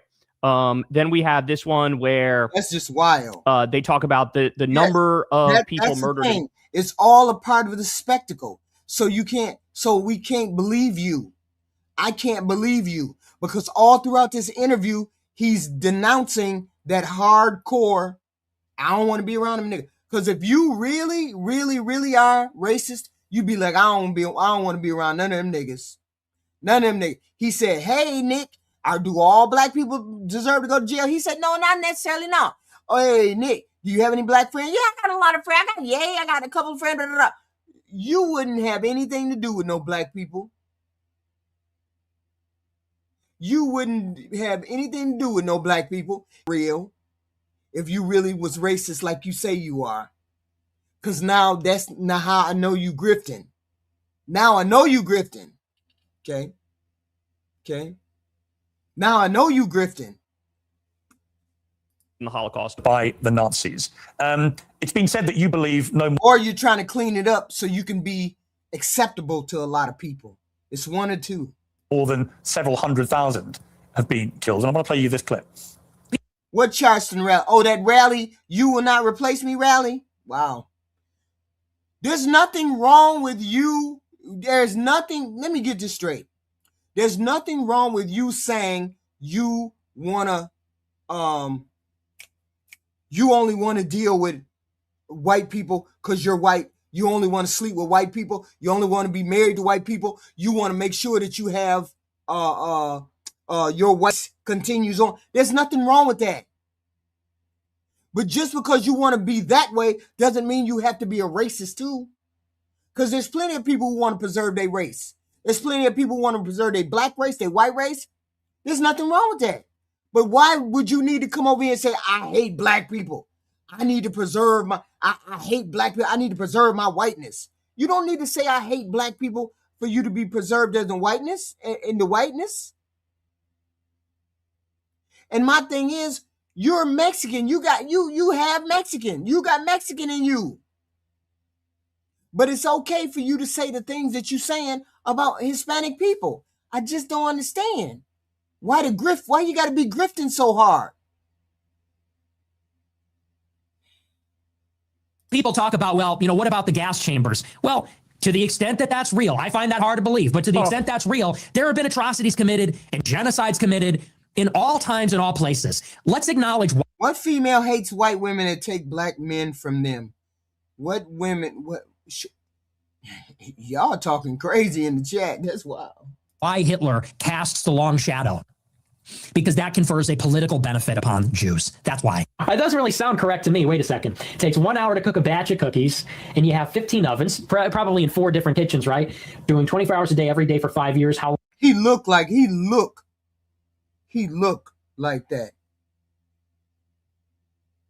He looked like he's a incel. He looked small. No matter how you paint it, Tony, no matter how you paint it, It ain't gonna never be what you want it to be. Don't hate. There ain't nothing on this planet, man, woman, not black, white, Hispanic, ever. Let's be clear. I ain't never had no problem getting men, and never worried about what another woman got. Never, because she could never take any man from me. Never. So let's be clear that I ain't one of them who concern myself about men. Men come along like buses, so it don't matter. Sure I do. Y'all wild. Josh Newton, you wild. You wild. How long would it take you to make $6 million? I don't know. It certainly wouldn't be 5 years, right? The math doesn't seem to add up there. You think that's funny? It's funny. It's amusing what you're doing because, that one was a joke. But do you want to talk seriously about the Holocaust? It was a joke. He actually seriously believes the numbers are correct. I'm sure. He does. He believes that 15 million Jews gonna replace all of these white folks. That's crazy. That's why you're single. Do y'all see this dumb shit right here? That's why you're 65 single with 20 cats talking to the internet. That's wild. That's wild. Just say it. I won't even attempt. I can't. You wish you were married as long as I've been married. You wish you were. I do, because I just find it extraordinary that you would think the Holocaust could ever be something that we could joke about. Why, too soon? Is it too soon? See, it's moments like that his idiot followers will clap like seals and be like, He said, wait a minute, hold on. He said, they're replacing us. Wait a minute, what did he say? Hold on. I find that hard to believe, but to the extent that's real, there have been atrocities committed and genocides committed in all times and all places. Let's acknowledge why Hitler casts the long shadow. Why? Because that confers a political benefit upon Jews. That's why. It doesn't really sound correct to me. Wait a second. It takes 1 hour to cook a batch of cookies, and you have 15 ovens. Yeah, I was married for over 30 years. 30 plus years. Okay? So I kind of know what I'm talking about. Probably in 4 different kitchens, right? Doing 24 hours a day, every day for 5 years. How long would it take you to make $6 million? I don't know. It certainly wouldn't be 5 years, right? The math doesn't seem to add up there. You think that's funny? Yeah. It's funny. It's amusing what you're doing because, that one was a joke. But do you want to talk seriously about the Holocaust? It was a joke. He actually seriously believes the numbers are correct. Yeah, he believes it. I do, because I just find it extraordinary that you would think the Holocaust could ever be something that we could joke about. Why, too soon? He said too soon. Nick, you so ignorant. You so ignorant sometimes, I swear. Look at Piers' face like you bitch motherfucker. But he's funny, but you doing it for shock. Now I know you're in this for shock. That's all. Is it too soon? See, it's moments like that his idiot followers will clap like seals. Yes, it was until my husband died a couple years ago. Yes, I was. Till he died. Otherwise, I'd still be married. Josh Newton, bitch ass motherfucker. And be like, fucking Nick owned him, bro. To make jokes? How many people do you think died in the Holocaust? How many Jewish people? I don't know. I'm thinking maybe 7 million. What's the number? Right. 7, 6 million, something like that. So 8 million? You concede that 6 million Jews died in the Holocaust. Wow. Possibly more. Possibly, we're discovering all the time. So it could maybe even be more than that. So why have you doubted the numbers in the past? Piers is being autistic as fuck here. He's playing with you. He's trolling. He's playing with you. He'd go, oh, of course I believe the numbers. Maybe it's not 6. Maybe it's 7 million. Maybe it's 8 million. Maybe it's 10 million. Maybe it's more. He's playing with you. Right. He's playing with you because he doesn't actually believe what the numbers are. All right. And then finally, look, we'll end on this one. I mean, I could have watched the whole fucking 2-hour thing and went, line for line, but I'm not going to bore you guys with all that. But this is actually, to me, this is the most telling part of the entire interview. Watch. The SPLC, they're literally counting down the days until whites are a minority. I don't believe them. But see here, let's be clear. Let's be clear on this. What difference does it make whether you want to have a pure white race or not? The inevitable change comes. That is the one thing you cannot predict. The only thing you can predict is your life. The only thing you can control is what you do. You can't control other people who might not worry, other white people who might not worry about whether they got mixed kids in them, because your parents didn't worry about mixing in the Mexican and Italian and all that. My whole point is, why are you worried about a pure white race when it's not going to be a pure white race in 25, 30 years? It's something that you can't stop. Now you all worked up about a pure white race. Something you can't do nothing. You can't change it. You can't do nothing. And he not helping none of the race. It ain't like you looking for a wife to start like Elon with his retarded ass having 10, 15, 20 goddamn kids. It ain't like you, Elon. You ain't trying to have a whole bunch of kids, are you? Nick is the one who's concerned about a pure white race. When they talk about compassion, there's a genocide going on right now. It's not against the Jews. How many Christians are there? In Gaza, it's against How many whites. Christians are there in the world? Like me, 1 point some billion, yeah, 2 billion. How many Jews are there? 15 million. Okay. So with a straight face, you're going to tell me the world is being overrun by the Jewry, by 15 million people, when there are over 1 billion Christians. There is a genocide of Christians like poor old Nick Fuentes going on at the hands of these 15 million Jews. Really? See, this attitude is why you're losing. When you say who am I losing white to? people, Who am I losing to? White people. Who am I losing to? You're seeing it. Mass migration.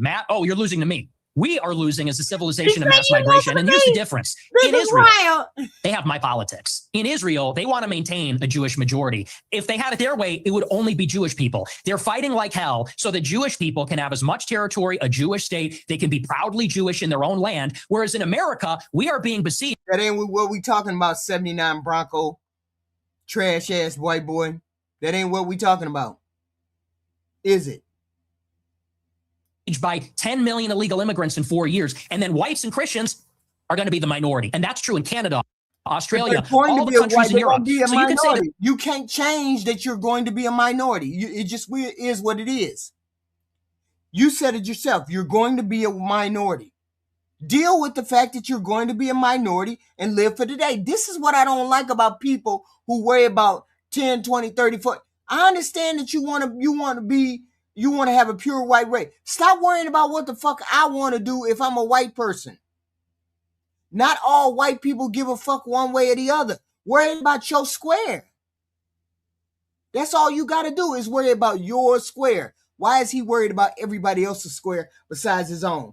There's something about him that says he ain't out there trying to have kids like degenerate Elon Musk. He ain't married. He ain't got no kids. He ain't had no sex. He in the basement. He hate women. How the hell you gonna get started on trying to produce your race? You're trying to replicate your race. I would think if you so concerned about your family and white race and and reproducing white blood, you would be out there fucking like 40 going north so you could have 10, 20 kids. But why you ain't doing that? So you can't be that goddamn concerned about your white race if you're not out there trying to have children with a woman. Get married, have 10, 20 of them goddamn kids. And then they're all married, all have the same last name, all X, Y, and Z. But he not worried about that. He ain't trying to get married. He ain't trying to deal with no woman. He not trying to do all that. What the fuck are you talking about? Why are you worried about other people why are you worried about other white people? Worry about your fucking square. If to the white race, go find you a blonde-haired, blue-eyed Becky and start fucking and having 10, 20, 30, 40 fucking kids. This is why I know it's a fucking grift with him. Because he could have been done did it. This is wild. Just to watch him in real time explode. Why? There's 2 billion people, but what's the proportionality? What is the percentage of people being born that are white? Where's the arrow pointing? Where are we going to be in 50 years? In 50 years, there might be an Israel. In 50 years, there isn't going to be a white Christendom. So it's very important you understand what he's saying there. What he's saying there is, in Israel, they have my politics. I have their politics here, in this context, in the U.S. So all of the shit he says, going after Netanyahu, going after Israelis and Zionists, and in his case, he'll just flat out say Jews, right? Right. All the issues he has about Israel being a fucking ethno-state, a supremacist ethno-state, trying to create a greater Israel, stealing more land, stealing land from Gaza, stealing land from the West Bank, wiping out the Palestinians, right? Every issue that he has, he's just jealous here in the name of white Christians, which is, again, ironic because he's part Mexican. So by your own standard, get the fuck out of my country, right? Bitch, get out of my country, right? I actually am a white Christian. I would fit here more than you would, right? But he's admitting I have the same politics of Israel. I have Netanyahu's politics. I have Ben Gvir's politics. I have Smotrich's politics. Right. I want an ethno-state. Well, again, the end logic of an ethno-state, it's anti-democracy, it's anti-secularism, it's supremacist and expansionist by its very nature. Right. So he's admitting, actually, I'm not against genocide. I'm not against genocide. So all the shit he talks about how horrible Israel is for doing the genocide, he's just like, I'm jealous. I wish we could do that here in the name of white Christians. Right. That's what I want. Right. You know, at the very least, he wants to fucking just kick out everybody who's black or brown and make it a white majority Christian country and maybe codify it into law. Right. Have Catholic Taliban rule, as he's literally said. Mm-hmm. But this is an incredible admission because his own people, his own audience, fucking hates Israel. Right. They hate Israel and everything they stand for. But here's Nick saying, I am jealous. I want Israel's politics here. So why wouldn't you also not just hate Israel, but hate Nick and his politics? Because he wants what they fucking have and what they're doing right now. Right. So to me, that's incredibly telling. But great job here from Piers Morgan. I think he did a phenomenal job. I think he did I think Piers Morgan did a good job exposing the grift. I think it's a grift. I think he had to evolve into whatever he thinks, and he had to fine-tooth it, pull it together like he did. I don't think he believes this. Happens, it's like a spell is broken. And the rest of it followed suit. So that's in the first place. I also want to talk about that whole approach, because what was really interesting to me, and we could go over some of the greatest hits. I'm sure we'll hear about it in the super chats, but I'm assuming you've all seen it or you've seen the viral clips. What was interesting to me about the interview is that he seemed to think in the middle of it, before, during, and after the engagement, that he was winning. Because during the interview, he kept saying, well, the audience is going to judge. Well, the viewers at home will decide. Thinking in his mind that they're eating this up, that the audience at home is folding their arms and saying, what, he's done it. Piers got him to admit he's racist. Well, that's it. That's all we need to see. It's over. I don't need to hear anymore. He's racist, and that's all I needed to hear. That's it. And you know what? You see, I didn't take any of that. I didn't take any of those. I didn't get any of those takes. I got, you feel as though you're more, to me, it feels like you're more of a grifter than you did before I started watching you. Grifter as in your beliefs are not as strong as you say they are. Because you're not as racist as you say you are. Maybe you are, but not as much as you say you are. Not as much as you saying the hard ER when you feel like saying the hard ER. Because I know all the white boys want to say hard ER. And the white girls want to say hard ER. I get all that. But I think you're somewhat of a grifter. Not saying you're not racist. I'm not saying that. What I am saying is you're doing it for the gram, as they say. There you go. Doing it for the gram. And you got to keep that up. Because otherwise, why would you get deplatformed all over the place and you don't keep the grift going? Then it would have been all for nothing. Okay? Then it would have been all for nothing. No, I'm not trying to minimize his racism, not at all. I'm saying he's racist. I'm saying I believe he's not as racist as he keeps telling people that he is. Because at every turn, he backed down from it. At every turn, he backed down. Are you racist? Are you really that racist? Yes, I'm racist. Yes, I am. Wait a minute, you got black friends? Oh, yeah, I got black friends. Yeah, yay. And I got, why would you have black friends like that? Real Christian nationalists don't have black friends like this. They don't have black friends. All them niggas is over there. That's what they say. All them niggers over there. They put it.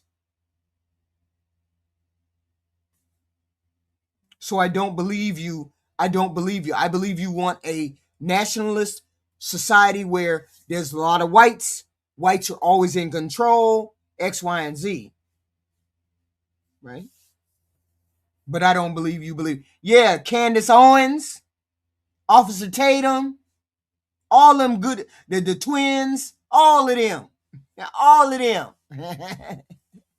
Okay? All of them. It is what it is. So Nick Fuentes thought he won. And so during the interview, he kept falling back on this. Well, the audience can decide.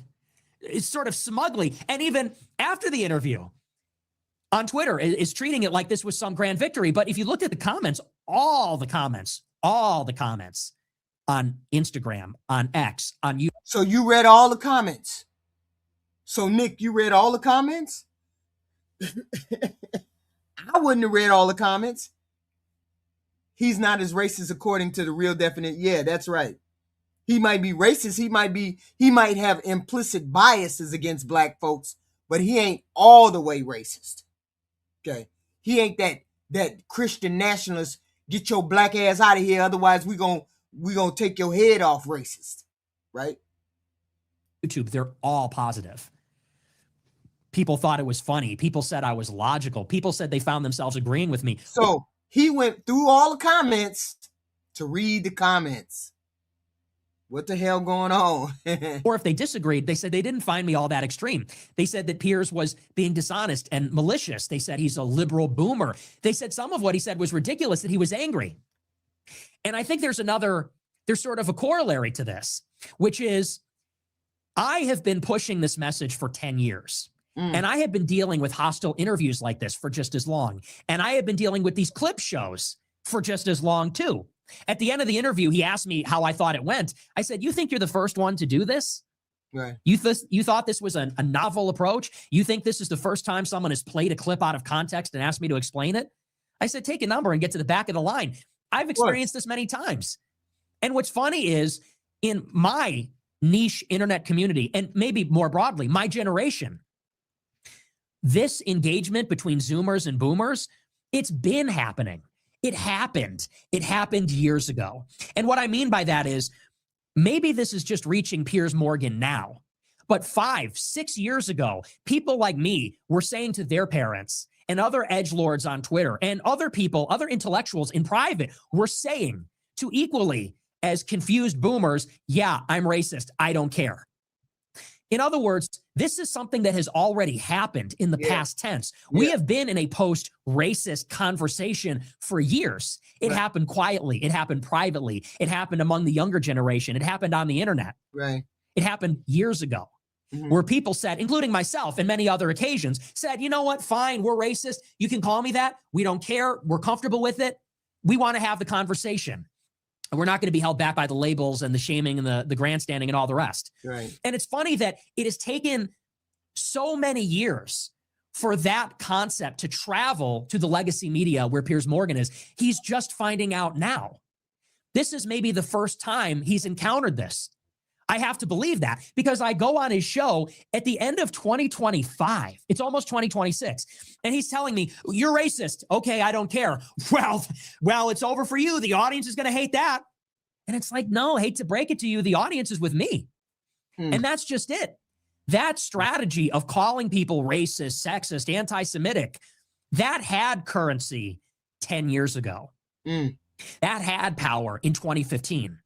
Because in 2015, you could gesture to the audience and appeal to those sensibilities. And it would have been a knockout blow. If you could convince an audience that someone is a racist, or even if you make the charge that somebody is a racist, we're not identifies saying as a- that. We're not saying that you're not a racist. We're not saying that. There's plenty of racists online. What I'm saying is you're not the hardcore racist that you're portraying to be. That's all I'm saying. I'm not saying you're a good guy or a bad guy. I'm not saying any way. I'm saying you have a mask on sometimes, and sometimes you don't. That's all I'm saying. That's all I'm saying. racist. The audience is against you. And the person accusing you has the moral high ground. You could gesture to the audience, and that would be enough. Oh, well, I've done it. You see here, I've accused him of being a racist. And that, like I said, that had a currency with most people a long time ago. But that isn't the case anymore. It was like that, but it's not anymore. Yeah. Now it's the opposite. And what Piers and Tucker and the rest of them don't understand is that I am extremely popular. And I'm not extremely popular because the economy's bad. I hate to tell you that. I hate to break it to you. They all want to tell the story that the only reason I'm popular is because of disaffected young white males can't enter the job market because housing prices are out of control. I'm extremely popular, and it ain't because of the job market. Okay? I became popular this year because this is the first year that I was completely uncensored. I became popular this year because in the intervening 3 or 4 years when I was censored, everybody got radicalized. Everybody got radicalized at home when they were locked down during the pandemic. Yep. And they watched the BLM riots. Yep. And they saw the lies from the mainstream media about the vaccine and about the virus itself. And they saw the Ukraine war, and they saw the Biden administration and what they attempted to foist on us, how they tried to jam that down our throats and tell us everything's okay. People in the past few years have gotten black. You're always going to have people that are going to make you defend being a racist. You're never going to be able to come out of the closet and be a racist. I don't know why people think that you're going to be able to come out the closet and be racist. Because I know for a fact you don't do that shit at your job. You don't do the shit at your job. You don't come out your job and say, all those niggers over there, blah. You ain't going to do that at your job. So yes, you're going to continue to have to censor yourself, and you're going to have to do it online. And that's the only place you're going to be able to do it. Okay? Because you're not going to be able to do it at your job or anywhere else. So that's fine. Do it online. You do whatever online. Don't say it's going to be mainstream, because it's never going to be mainstream. Fatigue, Israel fatigue, woke fatigue, everything you want to say.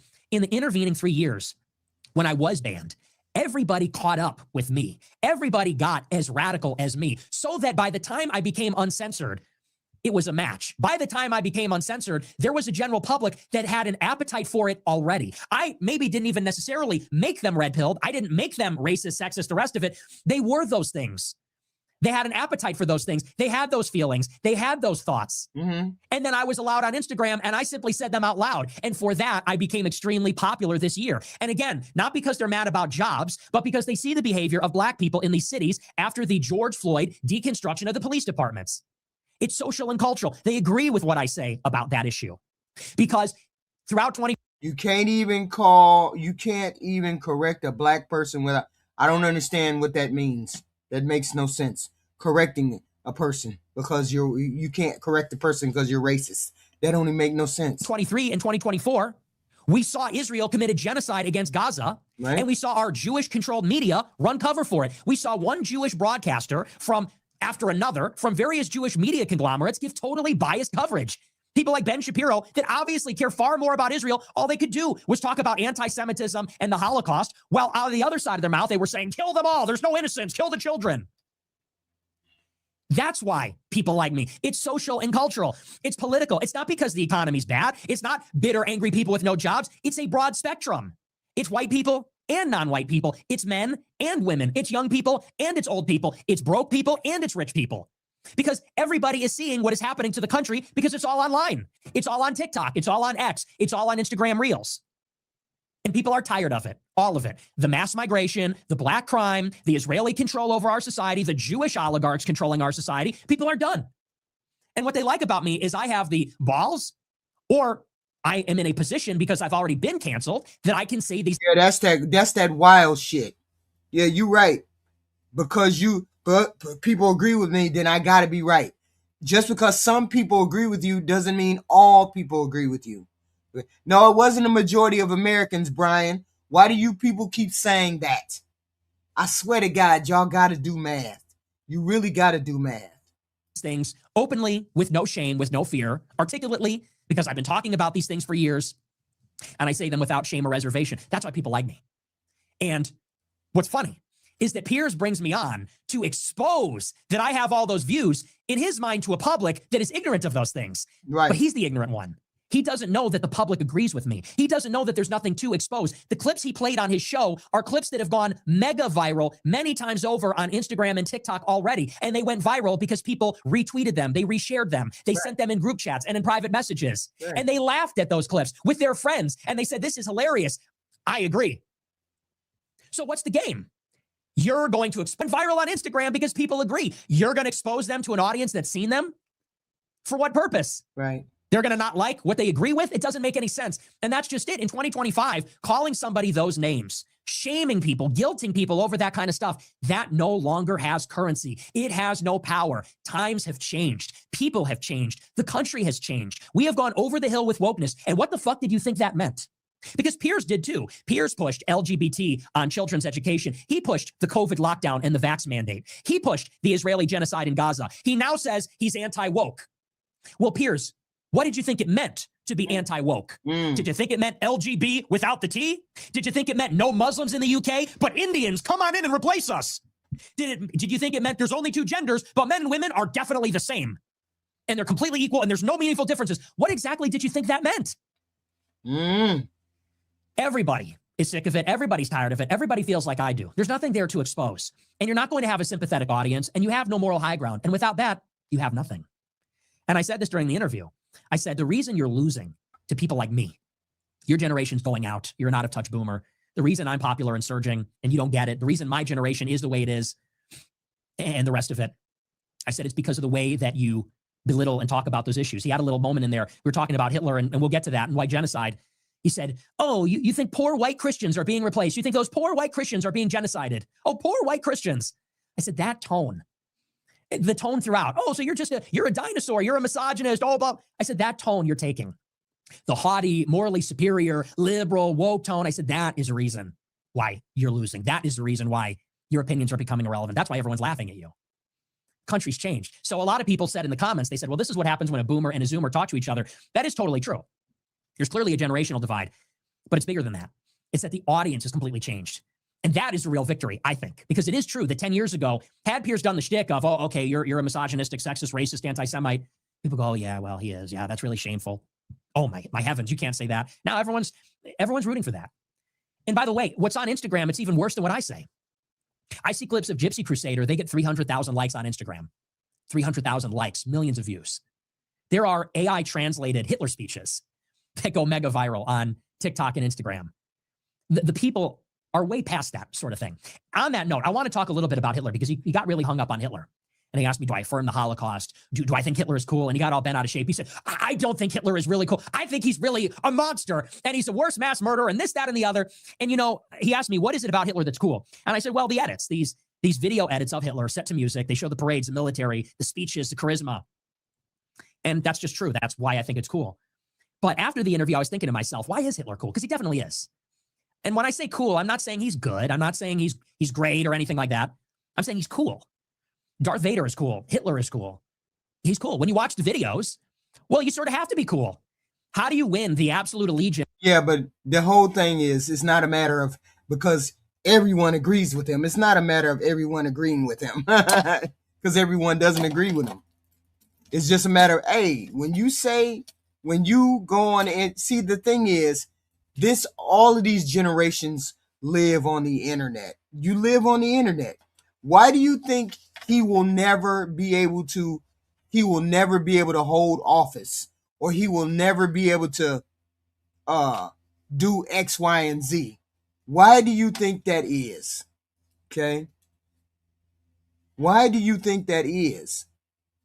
He gets banned from, why can't he, wait a minute, hold on. Why can't he get back on these platforms? If people believe in what he's saying so much, why wouldn't they put him back on the platforms? Why wouldn't they put him on all of these platforms? You got the X and the no. Don't say they soft. You just said everybody believe what he believe. So if there's so many people that believe what he believe, why is it that he can't get to these things? Because it's not a big portion of people that believe what he believes. He's online. Hey, shit, Nick called them black people nigger. He said the nigger word. Wow. He said it out loud. Look at all of them people mad because he said nigger. He got on in a chat. He got on a panel and said nigger to all the black people. Somehow that seems to be cool to say the N-word. I don't get it. But it's not that cool in Maine because don't nobody care whether you say it or not. And if that's what you mean by white people can't say what they want to say, keep saying that shit.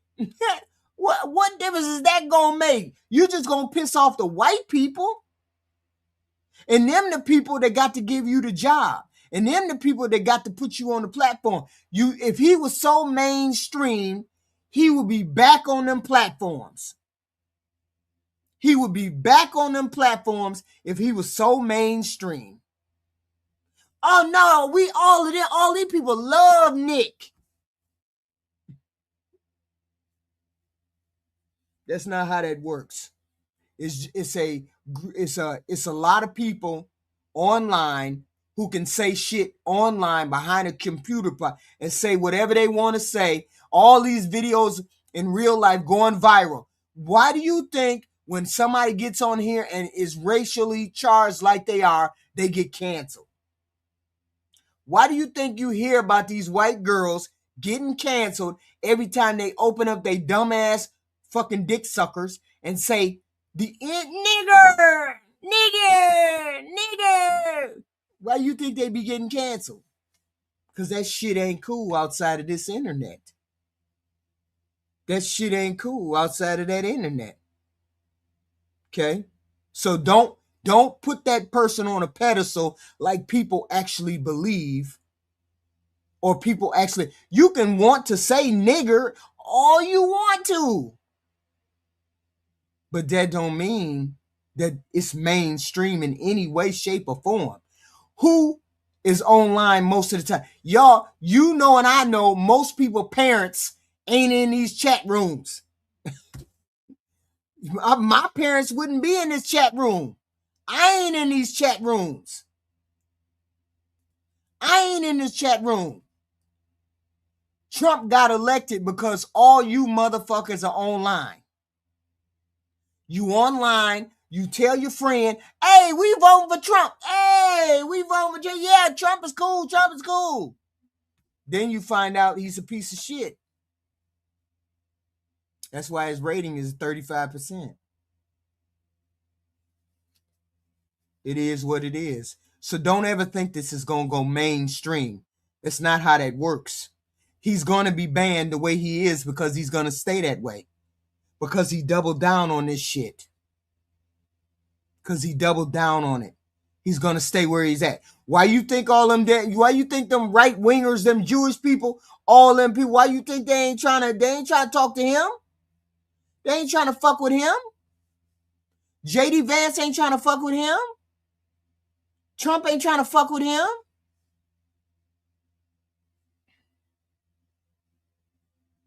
Ain't nobody trying to fuck with him. Yeah, on the low, but I ain't finna bring you out in the opening and raise your hand up in the air saying, yeah, I believe in everything that Nick Fuentes believe in.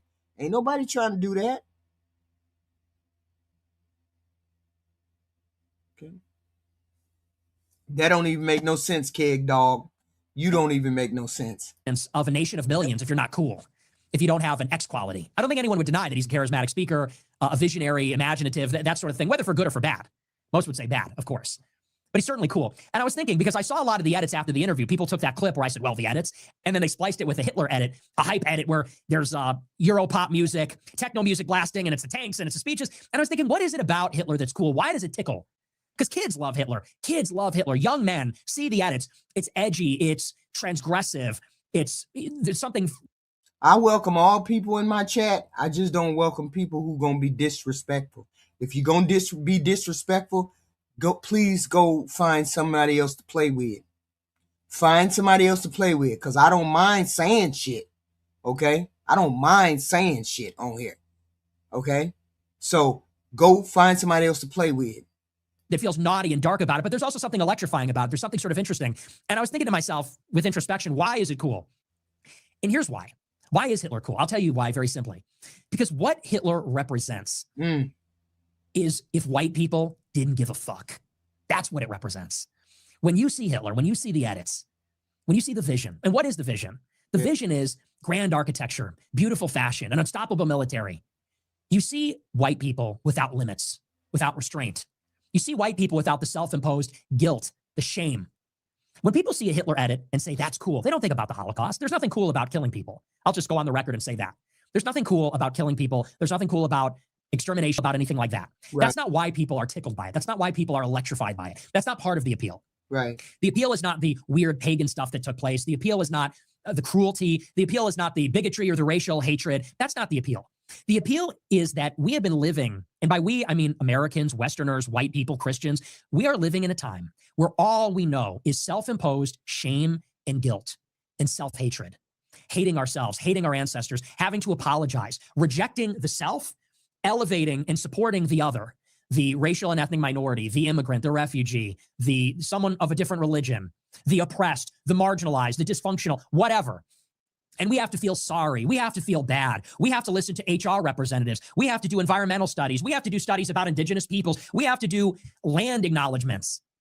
This is the society we've grown up in. We watch movies where we're the villains, TV shows where we're the villains, always.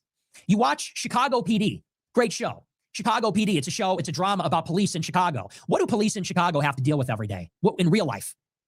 Take a wild guess. What do Chicago police in real life have to deal with? They have to deal with black gangbangers. In the South Side, the West Side, the teen takeovers. They have to deal with the Latin Kings. They have to deal with Hispanic gang members.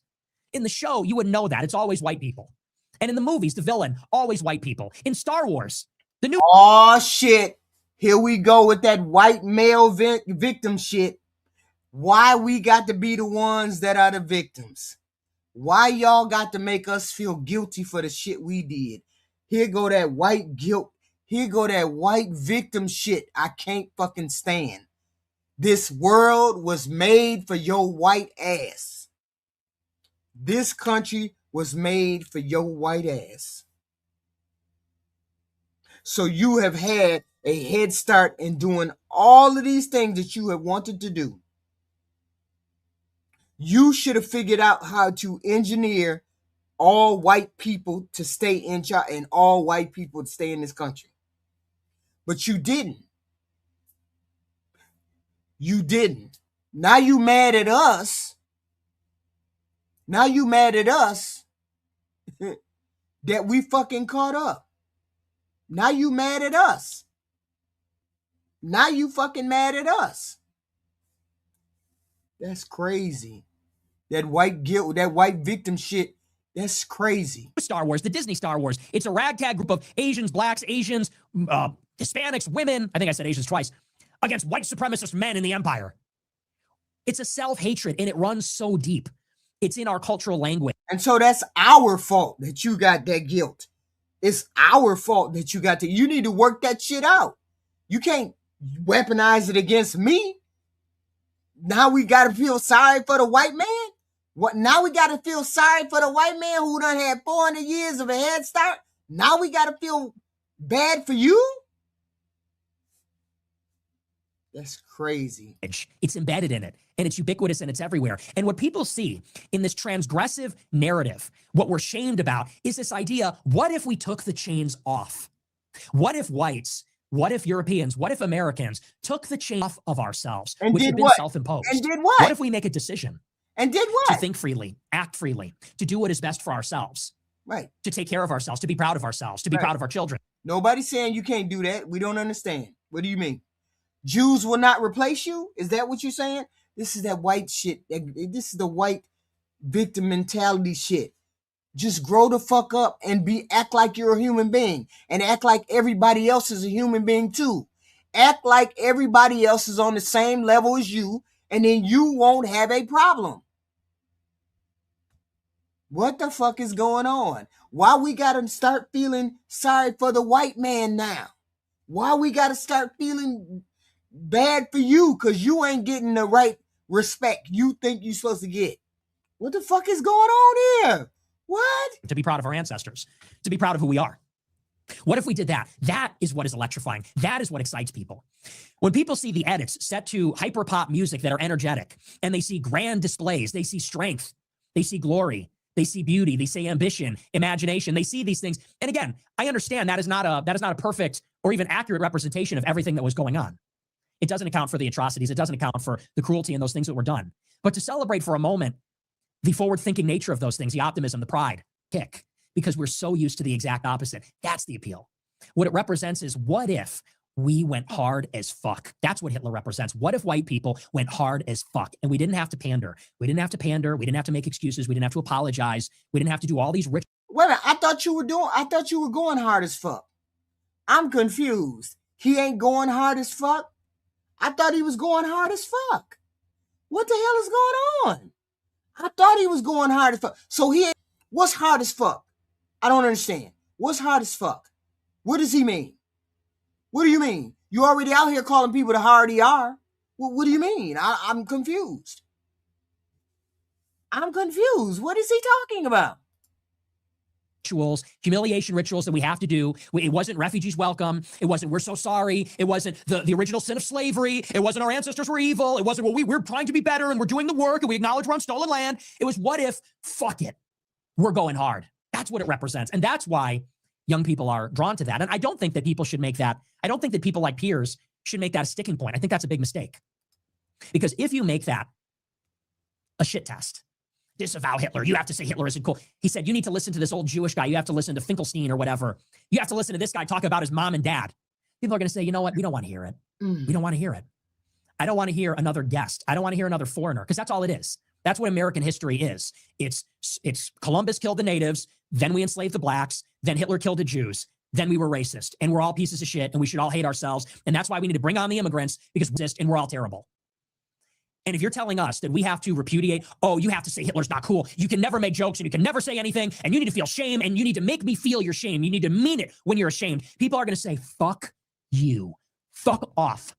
I don't want to hear Ben Shapiro talk about the Holocaust. Fuck you. Then you need to talk about them people with them little hats. Then you need to go on and do that little hat thing. Because they will cancel you for real. You get in there. See, it's okay for you to get on the internet talking about nigger, nigger, nigger, nigger, nigger, nigger. It's okay when you get on there. But bring your ass over there and talk about them people with that little hat. Your ass will be fucking canceled for real. For real, for real. Now we really talking about free speech. You ready to rock and roll like that, Nick Fuente?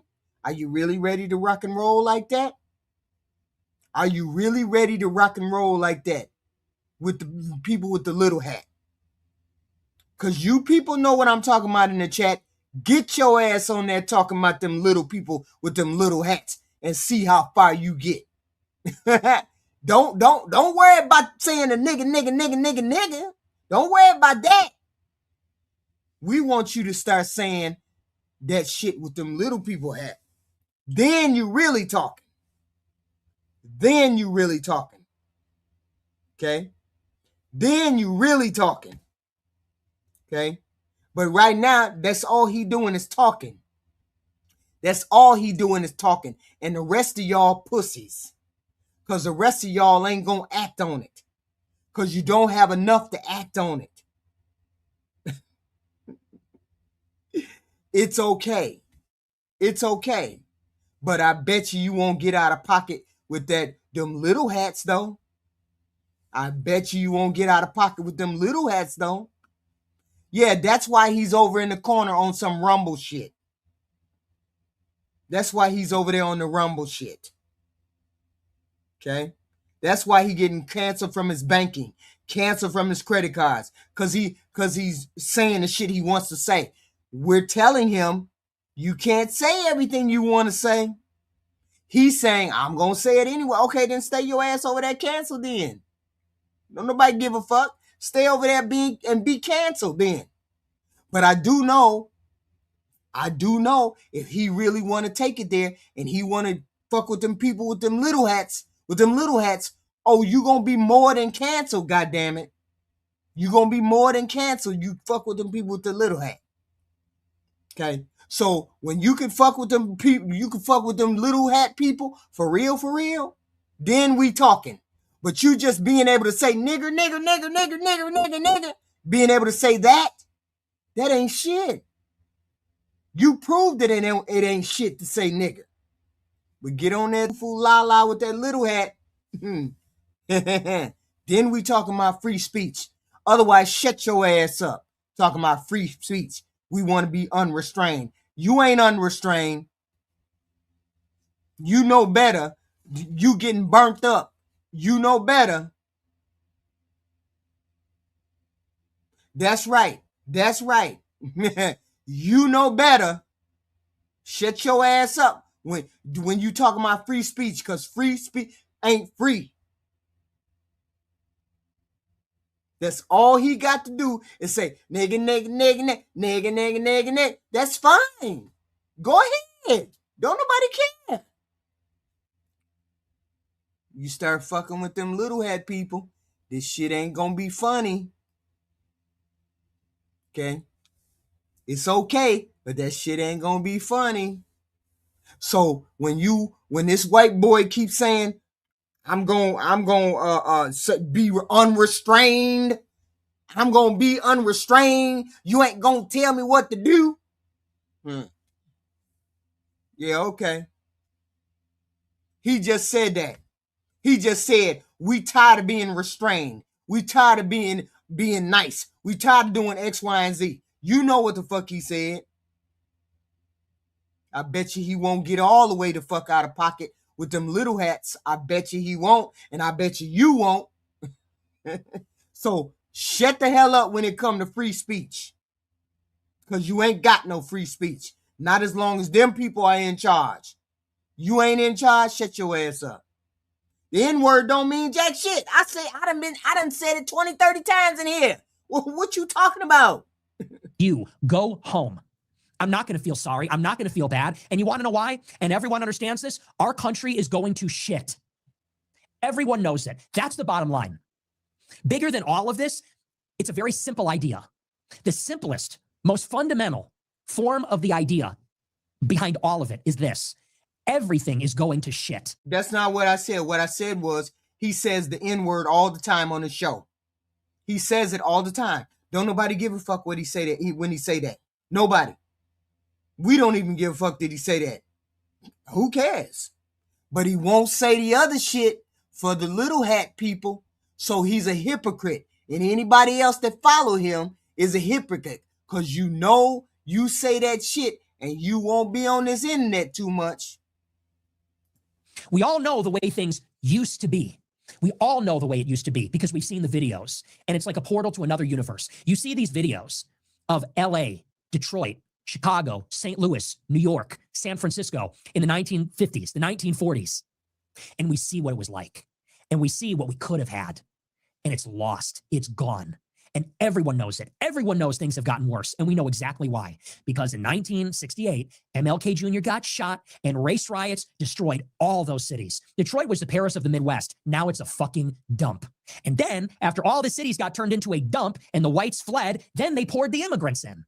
And then for 50 years, we were subjected to wave after wave, unrelenting of immigrants that we did not desire, that are not making our country better.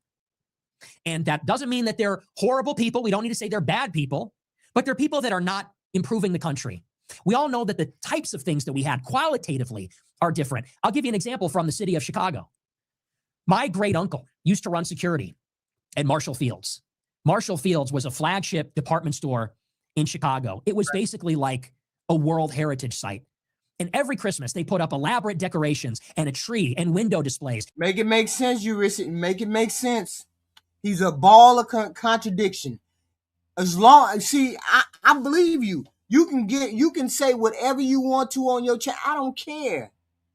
But as long as you can't say what you want to say when it comes to the little hat people, get the fuck up. because you're restrained. You're restrained. And you're not going to talk 2-point crazy because you already have suffered the wrath of talking 2-point crazy about the people with the little hat. Okay? It don't bother him. He can be his race. I ain't fucking him. I ain't fucking him, so I don't give a fuck about the short motherfucker. I don't give a fuck about him. Throw his ass down the stairs, concrete stairs with his hand tied behind his back. I don't give a fuck.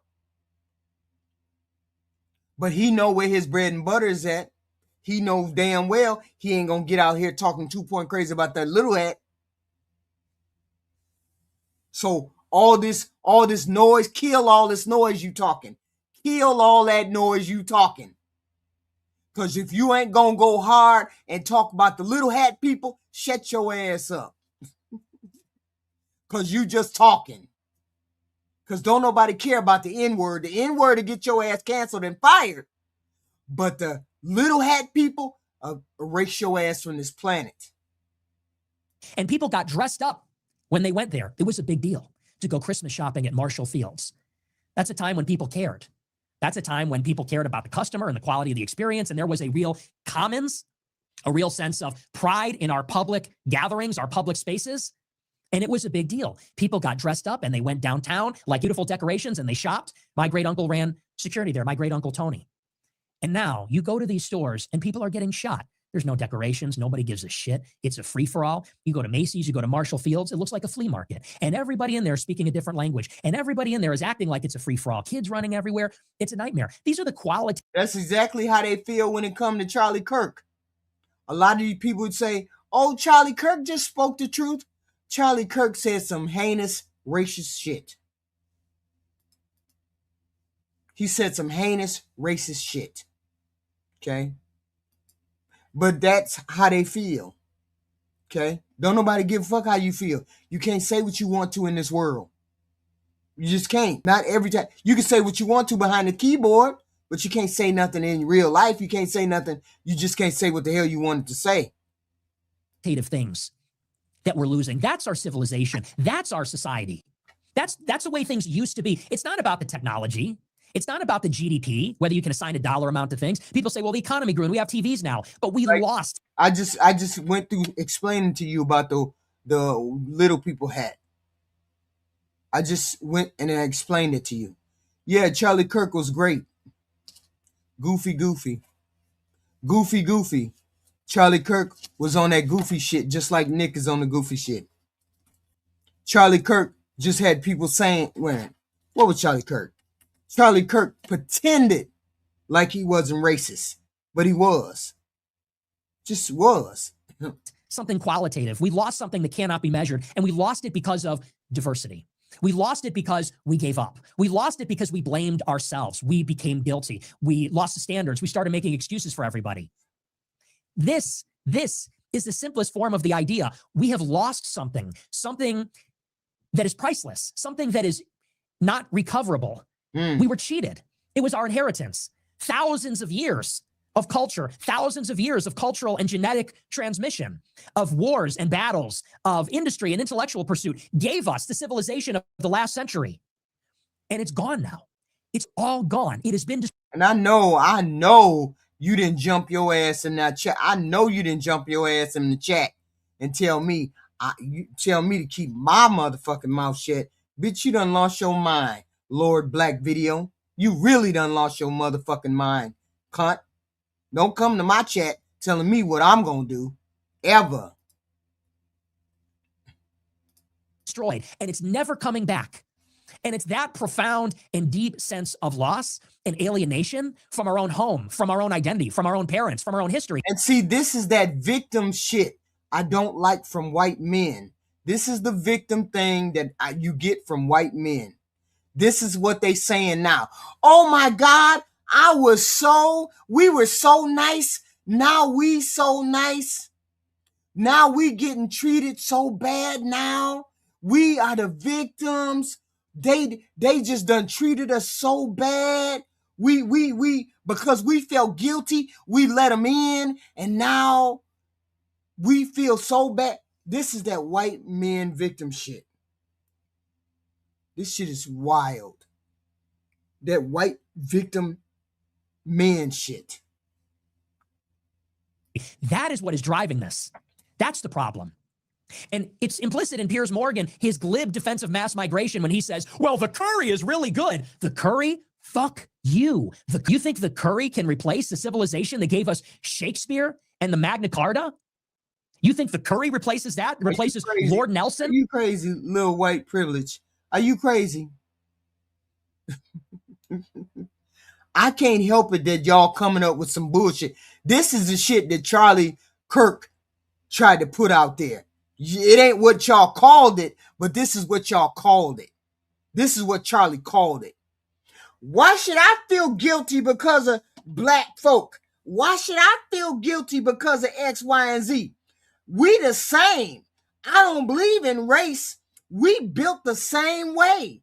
Why is it that she get more opportunity with the civil rights stuff than I do? I'm getting discriminated against. That's that white bullshit. That's that white guilt shit. Replaces the Constitution of the United States? Or white victim shit. I'm sorry, white victim shit. Replaces the explorers and the pioneers, the conquerors that settled North America, India that took over the entire world, that invented the steam engine and the railroad and the automobile. Curry? Ethnic food? Fuck you. And you want us to feel sorry now. You want us to apologize to some Jew selling a book? Woo! Why this motherfucker double down on this shit? Yeah, DEI is racist. There you go. There go that white man guilt shit, white man victim mentality. DEI is racist against the white man. No, ain't nobody confused. I get it exactly. DEI is racist against who, Cybertruck? It's racist against white men, ain't it? That's that white men victim shit. Well, you should read my book Yeah, you think you white. I get it. where I talk about my parents that died. Your parents, why don't you go to Israel? There's no excuse anymore. What are you still doing here other than to bitch about our people and our civilization and our God and our ancestors? We're all sick of that. That's what it's about. That's the part of Hitler that no one wants to talk about. They want to talk about the 6 million. They want to talk about, well, what about this, that, and the other? That's the feeling. That's the feeling. That's the vibes. Right. That's why it resonates with people in the 21st century. Right. It's not because people are ideological national socialists necessarily. I believe white fatigue is really real, and that white man victim mentality that you got. Stop coming over here trying to make me feel guilty because you doing some white shit that you feel guilty for doing the shit that you do. Stop it. It's the white victim mentality. Damn. Pull yourself up by your bootstraps. Stop worrying about what I'm doing. It's not because they read Mein Kampf and they're whipped up about Lebensraum and in the particular. Yeah, DEI, you scared to compete. Yeah, y'all scared to compete now. Parochial provincial politics of 1930s Germany. It's because of the feeling of we've lost everything and they want us to feel sorry. We've lost everything about who we are in our civilization, and they still want us to feel bad. They're still extracting, still taking. And people have had enough of that. And people are starting to say, what if? What if it was all a mistake? Man. People are saying, what if everything in the last 80 years was a mistake because it's not working? What has it given us? Right. Crime, chaos, dysfunction, insanity. I said it in Piers Morgan as a joke. I said, you have a knife problem. That's all y'all. That's all y'all white folks. That's all y'all white folks. All that victim mentality shit. Take that shit over there across the street. Take the shit over there across the street. Take the shit over there across the street. Better still, why don't y'all pull out the card that Nick keep pulling out? Pull the card out that Nick is pulling out. That victim, I done did so much for y'all blacks and y'all Hispanic. I done did so much for y'all. Now I done neglected myself. Oh my God. Yeah, that's the white victim mentality. White people have victim mentality. Yes. Oh, absolutely. Have Aladdin. We, the West, Europeans, won with technological and military superiority, dominated the globe for 500 years, created the modern world. And now So what happened? What happened? our prize is that people are going to get cut down in their own country by swords. Children are going to be raped by Muslims in their own country by foreigners. What? You have these marauding Africans and Jamaicans and people from the Indies, people from Africa, people from the Middle East. They're going to be running around cutting people in half with swords. And They don't bother me. They don't bother me, not at all. The trolls, the racists, they don't bother me at all. It's just like water rolling off a duck's ass. They just talking, don't have no kind of coherent sentence. Nick Fuentes can talk all that he wants to, but I bet you he don't talk about that little hat people. He don't never talk about them little hat people. No, I'm sorry. He does, but his followers don't. They don't never talk about the white. They don't never talk about, okay? Knives, and people think, Yeah, black duck's ass. You right, Cortland Brand. Just like that. Hate all you want. Sit in that chat. Hate all you want. It's still white. It's still white men trying to make us feel guilty for their shit. That's all it is. White men trying to make us feel guilty. No, white men trying to make other white men feel guilty. That's all. Why y'all letting all them black niggers run all over my country? Why you letting all them Hispanic people run all over my country? Why you letting them Asian motherfuckers run all over my country? I'm a white man, you a white man too. Why you letting them people run all up in here? Why Joe Biden did it? Joe Biden did it. Joe Biden let all them white folk, Joe Biden did it. Shut y'all dumb ass up. this is acceptable. You have a Muslim mayor that says, well, that's part and parcel of living in a city. That's the problem people have, the idea. You done lost your mind. He said, why do I want the white man's respect? You done lost your damn mind. That any of this is You done acceptable. lost That your any of this is damn part and mind. parcel. We don't have a dignified civilization. You go out and it's a stench of drugs. It's graffiti. It's the constant state of fear, the menace of minorities in the streets. That's the problem people have.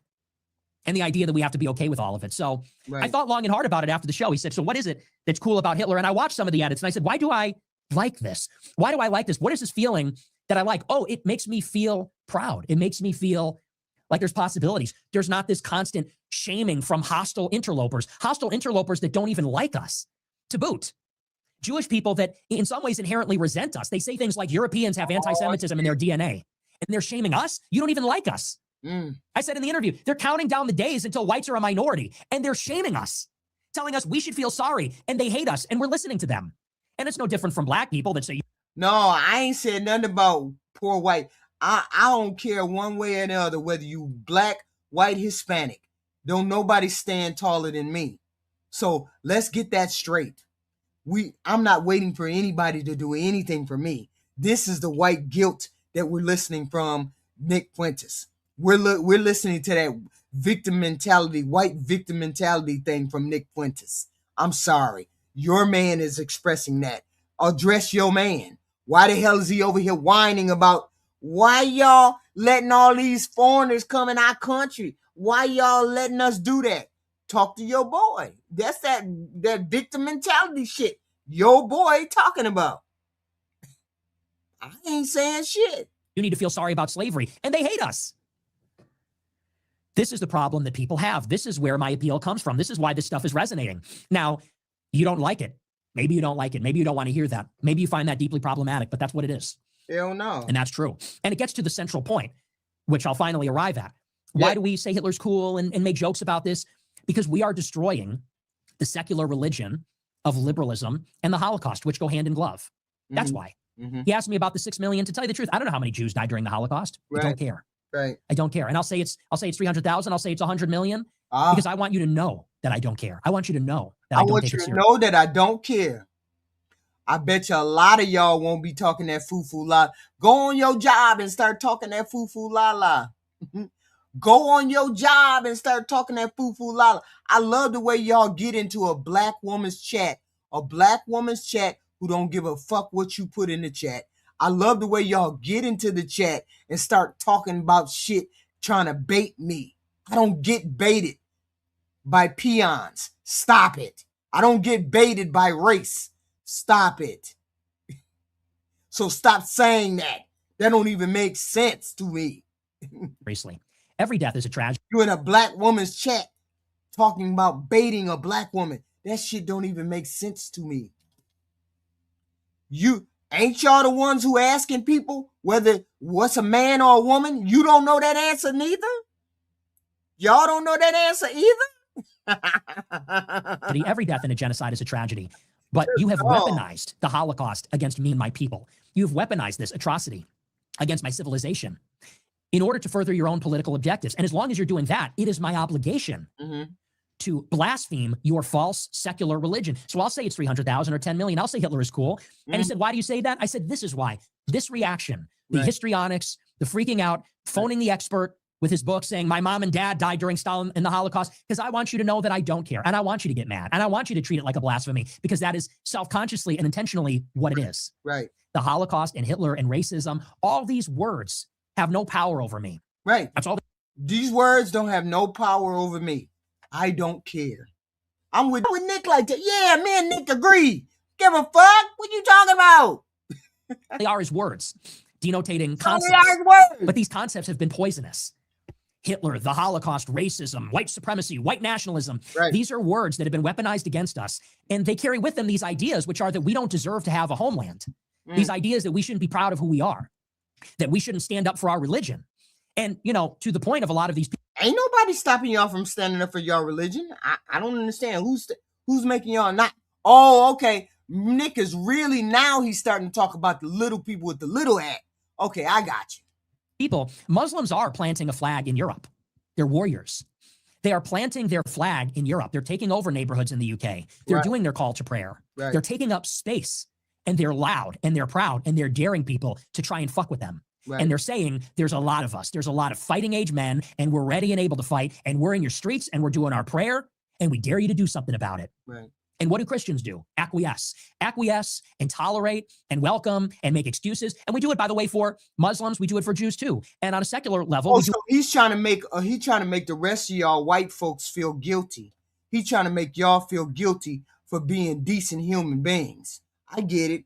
He's trying to make y'all feel guilty for being decent human beings, for wanting to have inclusion, for wanting to have immigration. He wants y'all to turn away from having a diverse culture and it'd just be white culture.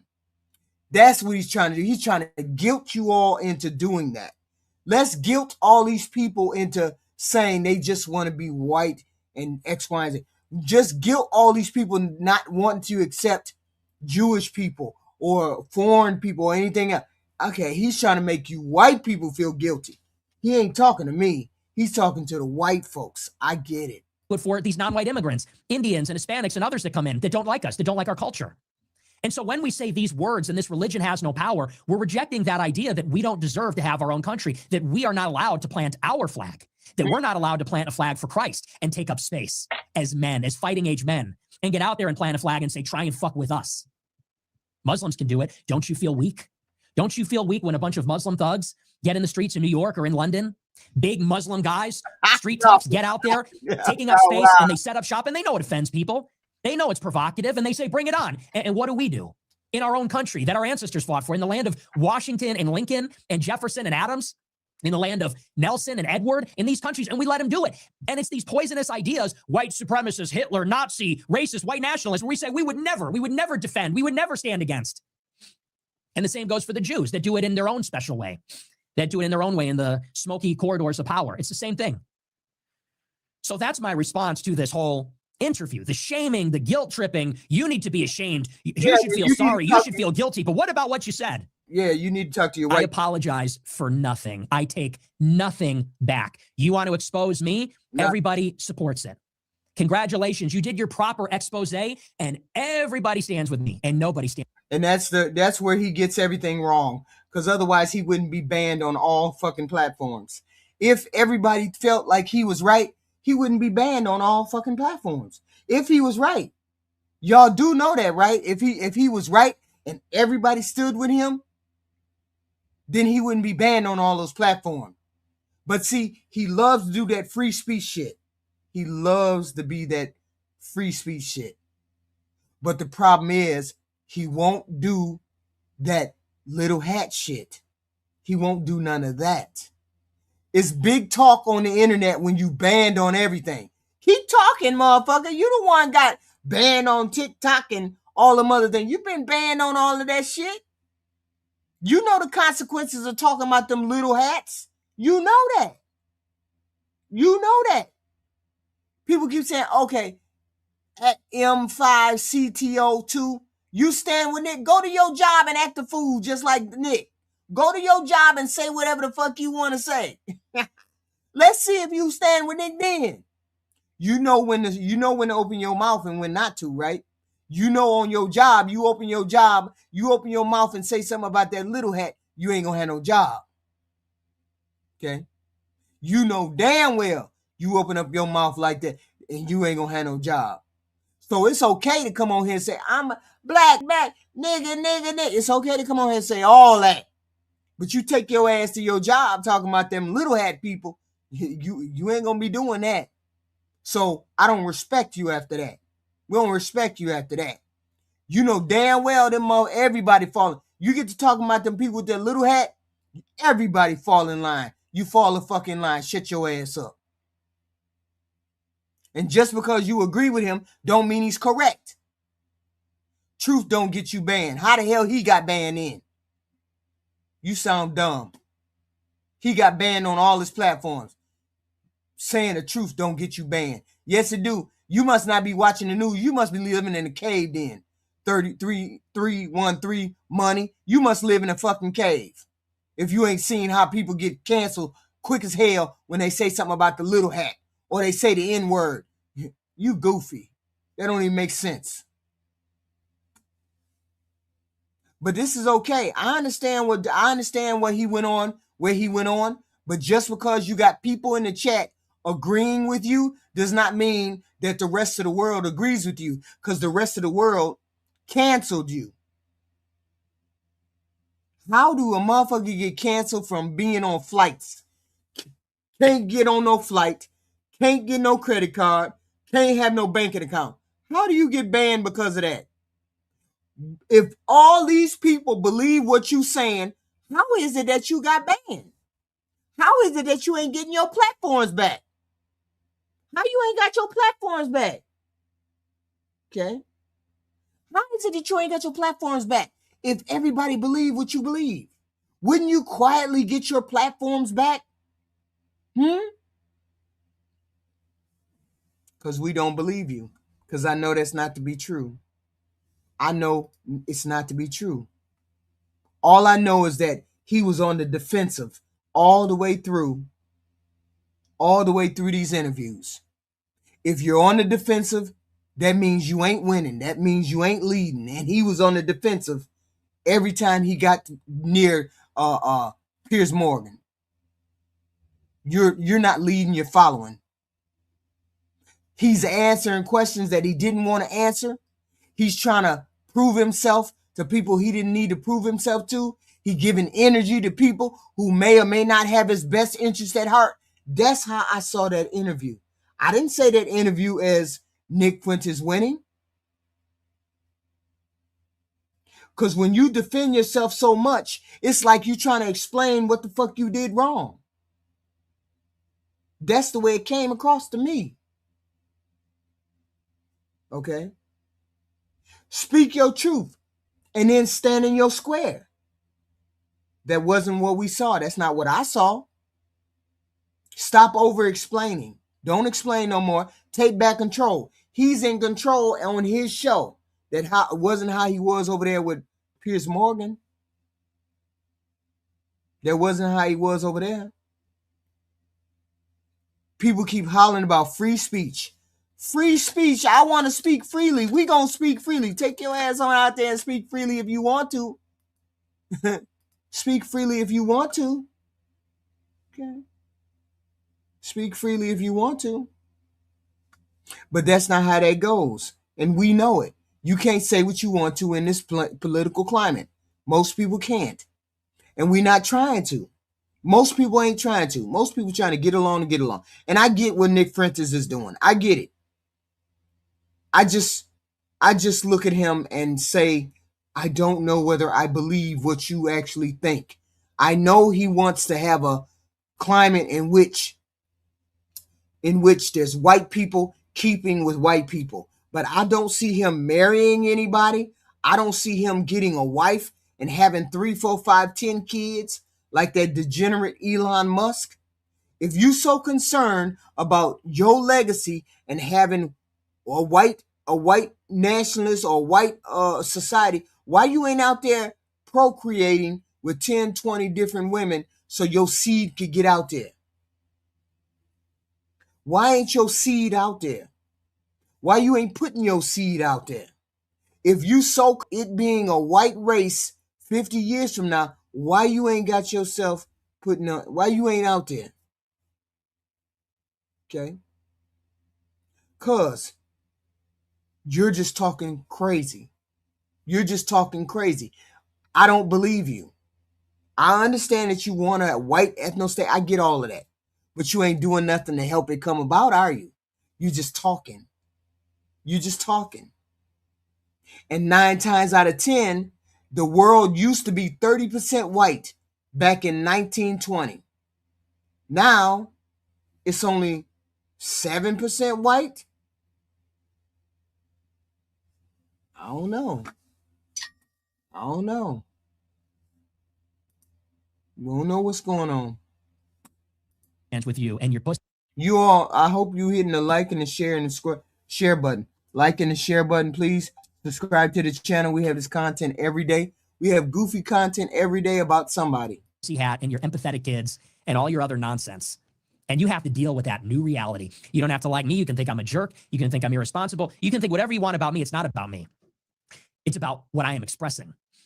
I am just the person that happens to be expressing it because I understand it. I have the brains to perceive it, I understand it, and I can articulate it. And I fought for 10 years to do that. I just happen to be the spokesperson. I just happen to be the vessel. So it's not about me. It's about this message. And like I said, you can like me or not, but that is the new reality that people are going to have to get used to. And that goes for Piers and Tucker. That goes for Piers and colorblind Tucker that says nothing's about race and nothing's about Jews. The new reality is, no, it's not about the economy. It's about our identity. It's not about the housing market and the job market. It's about who we are as a people. The Jews have peoplehood. The Muslims have peoplehood. And Christians and Europeans have peoplehood too. And I'm going to give it back to them. I'm going to give them permission. I'm going to tell them it's okay. We are people too. We have peoplehood too. We are a nation. Yeah, but it's a small percentage of you, Nick. So you can give back those people what they want. But you don't have a lot of people out here talking like you because they know they will be canceled. Most people are scared of those consequences. And it's great. I get it. But not too many people are going to follow you offline talking 2-point crazy. It just doesn't happen. Those dudes that were in that chat, those white dudes that were in that chat talking 2-point crazy, yeah, they got fired from all them jobs. You ain't finna come out and say no crazy shit and then get yourself fired because Nick Fuentes told you to say some crazy shit. You ain't gonna do that. Most people ain't gonna do that. Okay? You ain't got free speech, Cybertruck, because you ain't over there talking 2-point crazy to the Jews. Them Jewish people, them people with the little hat, you ain't over there talking crazy, so you ain't got no free speech. Shut your ass up. You just talking, as per usual. We're Christians. We're Europeans. We're Romans. We have a right to plant a flag in our own fucking country, in our own territory. Yeah, you need to go back to Rome, Italy, France, wherever the fuck you came from then. Then you'd have your pure race, wouldn't you? Right. That's the message. Over here is a mixed bucket. Over here is going to be mixed bucket people. If you want a pure race, go back to India, Africa, go back to Israel, Italy, France, Ireland, England, go back there. If you want a pure natural place, go back there. Here is a melting pot. Here in the United States is a melting pot. It ain't never been all white. I don't even know why you would think that it would be all white and it would stay that way. This country was 30% black in the 30% white in the 1930s. Now it's down to 7%, which means the white, totally pure white people are either going back to Europe or they're integrating with everything else. So you just got to deal. Yeah, his father's Mexican. It is what it is. And the liberal universalism of either side. You know, Piers is more of a left-wing flavor. Tucker's more of a right-wing flavor. Mm-hmm. It's a false dialectic. They're two sides of the same coin. The real tidal wave is identity. So anyway, that's sort of my thoughts on the whole interview. Okay. I do get a little whipped up because of the whole, and we're doing the interview and we're playing a game. We're playing a game. He's the court-appointed inquisitor. Yeah. He's the interrogator. He's the cop. And that's why I said I don't mind it. I don't see it as an ambush because I knew that. And I'm being spunky and I'm being funny and I'm being amused by the whole thing. But I do feel very strongly about it. I repudiate the liberal guilt tripping. We have to reject it in its totality. And white people have to start being proud of who they are. Christians have to be proud of who they are. Americans have to be proud of who they are. We need to plant a flag. We need to defend what we stand for and who we are, as opposed to this values-based. What does it mean to be white? It means to be not racist. It means to be not sexist. It means to not be a misogynistic pig. Shut up. Our generation hates that. Generation Z hates all of that. Well, it is what it is. That is his interview. That is the interview. But like I said, it's okay. But I don't see you going and getting yourself a wife and making babies and trying to continue the white race, the whole thing. I don't see you doing that. I don't see you doing it anytime soon because you're a virgin, you're an incel, you hate women, you're a misogynist, you're all them things. But you're out here talking about the white race, continuing the white race, but you're not doing anything to continue it. You're just talking. And even Elon with his degenerate ass got 14 goddamn kids. Why you ain't marrying somebody and having 14 goddamn kids to help get your race out there, to help do your part in helping the race get along? Cause you're just talking. Cause you're just talking and I don't believe you. I don't believe you. It is what it is. Yeah, so something is off. Either he's an incel and something is off about him. I don't know what it is, but it is. Okay? You're lying about the white population. Who's lying about the white population? I ain't lying about no white population. I ain't said jack shit about white population. He the one said shit about the white population. He's the one who said that. That's wild. You talk to Nick Fuentes about the white population. Don't talk to me about it. I don't give a fuck about the white population. I don't give a fuck about no population but mine. My square. This is my square. This is what I give a fuck about. But outside of that, it's veterans, old people, poor kids, disabled people. That's it. All the rest of y'all can go burn. But it is what it is. He's never said. Come on, y'all. Y'all got to stop this weird shit. Y'all got to stop this weird shit. You all hit the like, share, and subscribe button. We have this content every day. We have this content every day. I will be back this afternoon. Once I wake up and do what I got to do. Making about 89% of total. Damn. Yeah. Tell me without telling me you never actually listened to a Fuentes video. I'm not invested in Fuentes. I'm not invested in that boy in any way, shape, or form. He just says shit that I can react to. And he seems to have some of you guys enthralled. Be enthralled. Who cares? Nobody like this is ever going to have a influence over my life. I'm not even going to look at him and say X, Y, and D. I'm just not. It is what it is. I mean, I'm not that invested in him. He says stuff, goofy shit, and it's shit to be, okay. It is what it is. We got to do what we got to do. Anyway. Back tomorrow afternoon. We have content like this every day. Please like, share, subscribe. Do your thing. I appreciate it. Like, share,